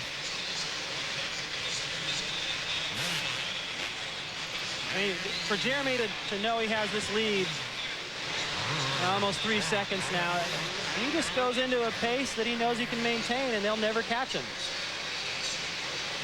At least they haven't been able to so far. Carmichael's looking very smooth. Now he looks really aggressive on top of that smoothness. It's kind of hard to make sense of, but I think actually That was Kyle Lewis in our picture that they were taking the bike off the tough blocks. Yeah, that was at the end of the straightaway. These guys are approaching and got out of shape and went completely off over the top of the berm. That's what the flags are there for. Anyway, I think Carmichael has gotten a little bit of smoothness into his style that started off a little bit like Pastrana's. Was just, people were going, boy, if he could just tone it down a little bit. Well, he's done that, but he's still been able to keep all that speed, that explosiveness. That was a great save. But it allowed Villeman to come up and take second place. David Villeman in second place with the Yamahas 1 and 2. That seemed to rattle Ricky a little bit, and he better get it back together pretty quick, because number 20, Huffman, is breathing down his neck. Will the hose shooter, Huffman, get onto the podium for the second straight week? The answer is coming up. Price buying only at Templeton Dodge Olds in Tysons. Stop getting stuck in the snow. A Durango from Templeton, the area's #1 Durango dealer, will get you where you want to go. Templeton has over 100 Durangos available. 4x2s, 4x4s, our signature two-tone Durangos, and more. And no haggle, one price buying makes it easy. That's right. No haggling, no negotiating. Just the Durango you want at the lowest possible price right from the start. No one else has it. Templeton Dodge Olds in Tysons. Thanks to your support, your local Maid Brigade has been steadily growing since 1987. We know your time is precious, so you can count on Maid Brigade to be there when scheduled. We also know how important a clean, fresh-smelling home is, so your satisfaction is always guaranteed. At Maid Brigade, our teams stand behind the quality and reliability of each and every cleaning, and no long-term contract is required. Our success is a result of hard work and honest dealings. Maid Brigade, because you have other things to do. Tonight on ESPN at 6 Sports Center. Then Championship Week rolls on. At 7, the MCC Championship. At 9, the Sun Belt Final. Then Baseball Tonight opens the season. On ESPN2 at 7 RPM tonight. At 7:30, Women's College Hoops, the Big East Championship. Followed at 9:30 by the Men's Mid-Continent Conference Final. And on ESPN Classic at 8, look back at the greats of the gridiron. Then at 9, it's Sugar Ray's Hit Parade, followed by Evil Knievel on Wide World of Sports. Do you have all the ESPN networks?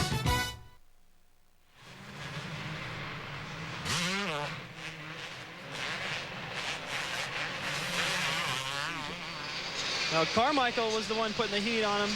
Well, not a lot of heat, but it was just there enough to bother him until this. Started into the whoops, his feet came off the pegs. Looked like that was the first problem from the seat hitting him in the butt.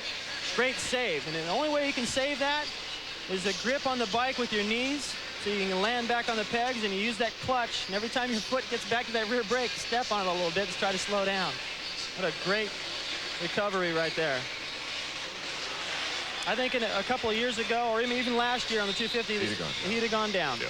That would have been a crash. But Ricky Carmichael learning on that 250 as Jeremy McGrath. There's Damon Huffman just getting back up as he slid out.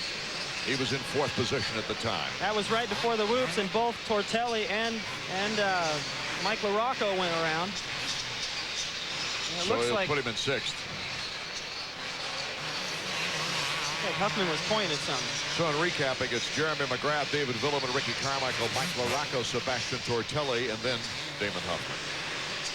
Dowd has moved up to 7th as we check out our leader.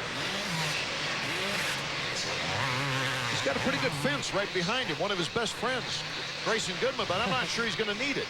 No, I don't think he's going to need it. And, I think Grayson's above that. It's not, if the title was on the line and you got best friends and you may have talked about it, perhaps Grayson could go a little wide and be like, oh, sorry, I thought you were going to go in, and just get in the way a little bit. I don't think we'll see that right now. Jeremy still, there's that same straightaway again. It'll look like the lap before, the same perfect timing. Gets into the corner, same exact line. He's a machine. And he looks over on the straightaway. The guy's coming the other way going, yeah, I'm winning again. Hard work and focus. Good shot of Randy. Randy Lawrence, yeah. Jeremy McGrath's mechanic. Back through the whoops another time. He keeps the front wheel just hitting the tops. Rarely see the bike drop all the way down in him unless he starts to time him, which he did there towards the end because they're getting worn down a little bit more. Let's go to Davey. You know, I was listening to you guys talk about Jeremy. I got to ask you, David, as a former Supercross champion, how in the world can that guy focus when he's carrying the #1 plate? He's the guy in front of the opening ceremonies. He's the guy on the commercials. Everyone in the 60,000-seat stadium wants his autograph. How in the world does that guy just keep coming up and coming up and coming up? You know, that's a great question. I think we all are kind of have our own opinions of it. I think Jeremy, it's like an addiction for him. He loves to be in that position. He takes great responsibility, and I watch him sign autographs and talk to kids. He loves being in the limelight and being able to make a difference. And to him, he's just doing what he likes to do. This is just fun for him, and it's a lot more fun if he wins. So he does whatever it takes during the week necessary so he can keep on winning. He's got great parents, and you know, he's a special individual. There's no doubt about that. So Jeremy McGrath with more than a comfortable lead. He'd have to have a bike break or something like that to lose this one. That's the first little bitty mistake I've seen all night. He overjumped that triple a little bit. He'd much rather overjump it than underjump it. You saw what happened to Villeman. Another little mistake there. They didn't decide to jump into that corner that time, but now his lead over Villeman has grown. They can afford to take it a little easy through some sections. Got the whole straightaway of the track on Villeman. Yeah, the track, this is not to say that the track designers didn't do a great job of putting it together. I mean, they threw a lot of lime in here to try to harden up the faces of these jumps. They wouldn't rut out.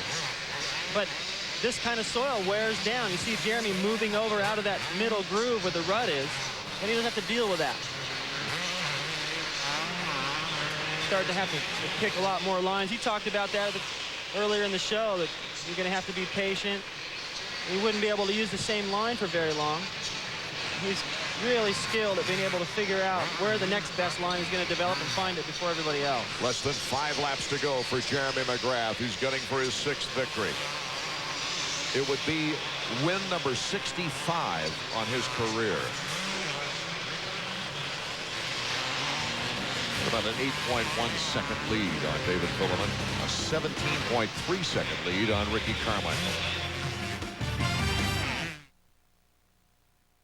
When Suzuki introduced the original 4-stroke DR 350 and dual sport 350, it rocked motorcycling. Now, it's happening all over again.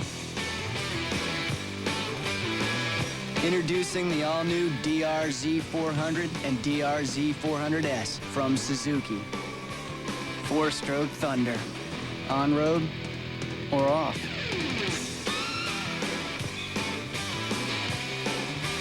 If you have thinning hair, you can get this hair loss research update free by calling 1-800-HAIR-CLUB now. I could control the way my body looks, but not my hair. I was very confused about what to do when I started losing my hair. I didn't know where to start. I was looking for some real answers, and I got them from Hair Club's latest hair loss research update. It gave me the facts that I needed to make the right decision about my thinning hair. Now that I have my hair back, I'm glad I made that call. You can get this hair loss research update free by calling 1-800-HAIR-CLUB now. The man in the box must accept responsibility for his action. Was it foolish or necessary? When he skates back to the bench, will his teammates tap him on the pads, or will they look in the opposite direction? Because in that one instant, the man in the box made a decision for all of them, and he must deal with the consequences. The NHL on ESPN. This is the game. We're back in the Georgia Dome. Round 8 of EA Sports Supercross. Our leader, who else? Jeremy McGrath. He's on his way to just leading every lap for the last 4 races. Mike LaRocco's gone from 12th to 4th. Wyndham has gone from last to 6th place behind him. But no challenge to our leader as we take a look at a battle back in the pack. John Dowd, Damon Huffman, number 20. Dowd and Larry Ward. Huffman was looking good. He got the start he needed to get. He was in contention with those guys, could see what they're doing. He got into their groove, and when he fell, just kind of let some of the air out, and then now he's been getting pressure. Wyndham just passed him a lap ago. Move up another spot. A great ride for Kevin, who was last. He's all the way back up to 6th now. This is the battle developing behind him. Guys like Dowd, Larry Ward with all that experience, you really can't relax if you're Damon Huffman. Well, it's good to see Damon Huffman with an aggressive riding style. He's been picking it up little by little. It's hard, you know, if something happens in your career, an injury or whatever, especially the one he had, it takes everything out of it. You got to build it all back up. White flag for Jeremy McGrath. 1 lap away from 80 straight laps leading 250 Supercross. That's domination. And he said he'd like to let these guys think about that a little bit over the week break they get. Jeremy's going to use that time, I think, to get back into his conditioning program after the flu bug hit him pretty hard. He wants to get ready for the motocross-like track at Daytona, which he says a win there was one of his big thrills. The smiley face from Randy Lawrence as McGrath goes by the mechanics area. I bet that made Jeremy smile. Yeah. It has to. You know, he doesn't have to worry about Villeman breathing down his neck right here. He can look at those things and soak it up. McGrath, the turn. The checkers are waiting for him. Jeremy McGrath becomes the winningest rider in Supercross Yamaha history. His 21st victory on a Yamaha. And there's 9:34, David Villeman, the only other rider this year to score a victory that comes in over at second place.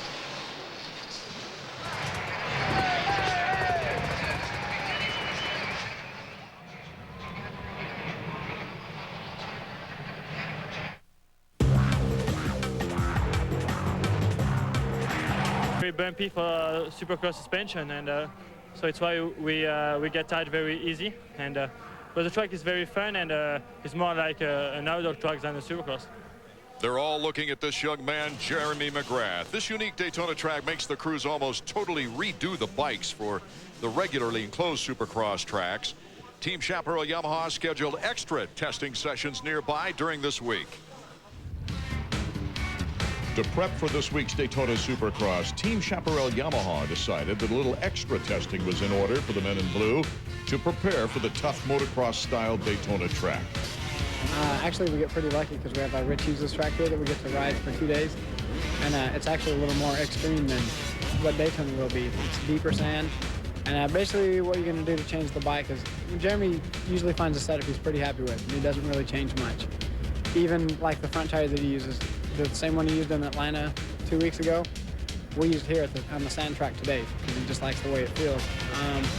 For Jeremy, the things we'll change on the engine is just try to get a little bit more power out of the engine. We've had to lighten up on the power a little bit because the normal indoor Supercross tracks are really tacky, and he has a tendency to wheelie on the start. And we've had to give it a little bit less power so that he can get better starts. And he would rather have a little bit more power, but if you can't get the start well, it's kind of a situation that you got to give and take. Yeah, Daytona's kind of really confusing, actually. It's, I mean, it's tough to get the bike working here because it's only one time a year. We don't have anything like it. And you get square holes, you get some hard pack, you get some loops with a lot of grooves in them. And for me, basically, I, soften my forks a little, soften my rear quite a bit, and run it. Although it's a Supercross, Daytona is considered more like an outdoor national with a 30-rider field, the hot Florida weather, and the rough, choppy course. This is all translated into a different type of winner. 6 former Supercross champions have never won here. So why would a 3-time Daytona winner and a 6-time Supercross champion feel he needs extra preparation? The track's really rough. No one ever said I could win the race. And, it's kind of been a motivational point to prove the critics wrong. But I don't mind a rough track now. I really like it. I'm plenty strong, and, Daytona's been a good race for me. We're getting set for heat number 3 now, and off and running with Jeremy McGrath, David Huffman, Sebastian Tortelli, Heath Voss, Kevin Klein, and it's Jeremy McGrath. But look out on the inside.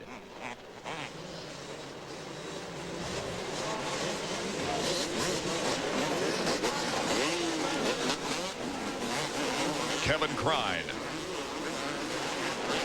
And Tortelli now starting to make a move toward Jeremy McGrath. Tortelli needed to get off right behind McGrath here, Art. He really needed to do the best start he could, even ahead of him if possible. Our shot from themonster.com Bill Blimp as Jeremy McGrath tries to secure the lead against Sebastian Tortelli. Don't forget now in the 250s, the 1 through 5 in each qualifying heat advance directly to the main event. Then they'll have a semifinal round where the top 6 gain entrance to the main event. Out of the LCQ, the 250s, it is then the first 3 bikes across the finish line. Rounding out a 30-rider gate here at Daytona. Most unusual sight to see 30 bikes coming off that gate. Take a look at Tortelli right here. He's starting to lose just inches to McGrath, which is a bad sign in the first lap. He's got to stay as close as possible. Now, I talked about Tortelli earlier being one of the guys like LaRocco or even David Villeman. You just heard him talk about how much this is an outdoor track, and Tortelli is the man outdoors. So he really needs to stay with McGrath and bother him a little bit, study, learn as much as he can, and let Jeremy know, hey, I am on your pace. I'll be there in the main event. Tortelli explaining to us earlier that he was very surprised his first year at Daytona last year. He expected more sand. Heath Voss goes flying right behind number 21, Sebastian Tortelli. And the bike's trying to avoid him in the whoop section as Tortelli, though, holding a steady beam. There's Heath Voss getting back and trying to restart. Just behind Tortelli. He was actually hanging in there pretty good. Voss looked great in practice this morning, and he's one of the stronger riders that does well outdoors, and this track seems to suit his style. He was looking great until he fell there. Leading privateer on the Supercross series and picks up a lot of bonus money in the privateer bonus fund. Look at Jeremy. He just does things right. You know, the guy will make mistakes here and there, but he conceals them so well, no one really notices, and he wheelies over the right bumps, chooses the right lines, gets the start when he needs to get it. He holds off guys when he needs to hold them off. He just doesn't show any weaknesses. And right now, if Tortelli can close the gap a little bit, he'll expose one. That is that McGrath's pace isn't quite fast enough to be able to run away and hide like normal.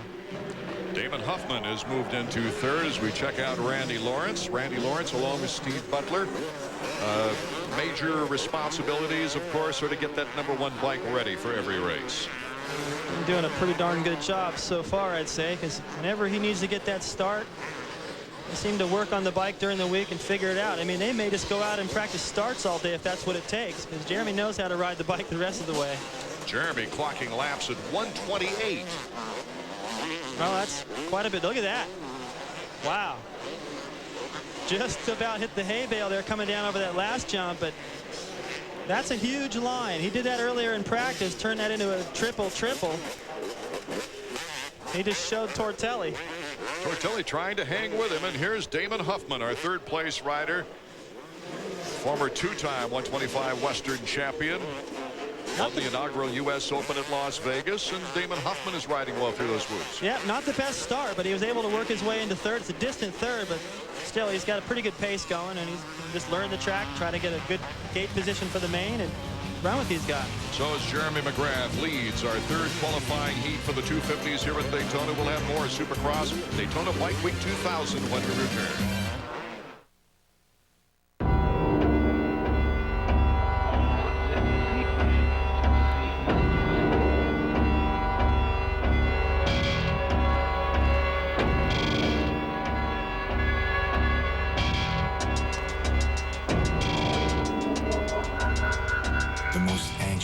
Awaited sport bike ever made.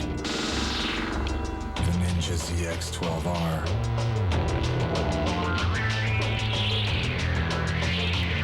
The King brothers, separated at birth. George King went to a family that subscribed to fishing magazines. James's family subscribed to the Wall Street Journal. 28 years later, George lives with his parents, while his brother James started a B2B web company and went public with a record first-day pop. Food for thought, especially since you can get 13 weeks of the Wall Street Journal for just 57 cents a day. That's 25% off the regular rate. Call 800-469-1600. That's 800-469-1600 for the Wall Street Journal.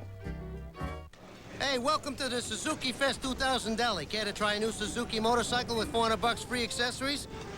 I suggest the Katana 750 or 600 and a helmet. The Bandit 1200 and 600 are house favorites and go great with leather jackets. Today's special is the GS 500E with a side of gloves and a helmet. Everything's good, even the financing, like 0 down, low APR, and low payments on selected models. Come into Suzuki Fest 2000 today. Free accessories, great financing. Offers end April 30th. All right, so what do you like? Back to Supercross at Daytona's Bike Week 2000. Jeremy McGrath leading our third qualifier for the 250s as Jeremy McGrath, Tortelli, Huffman, Schnell, and Krein. Looks like they'll cap it off that way, but Jeremy McGrath has had his own way here. Tortelli giving him a little push, but unable to show him a wheel. Yeah, I thought Tortelli actually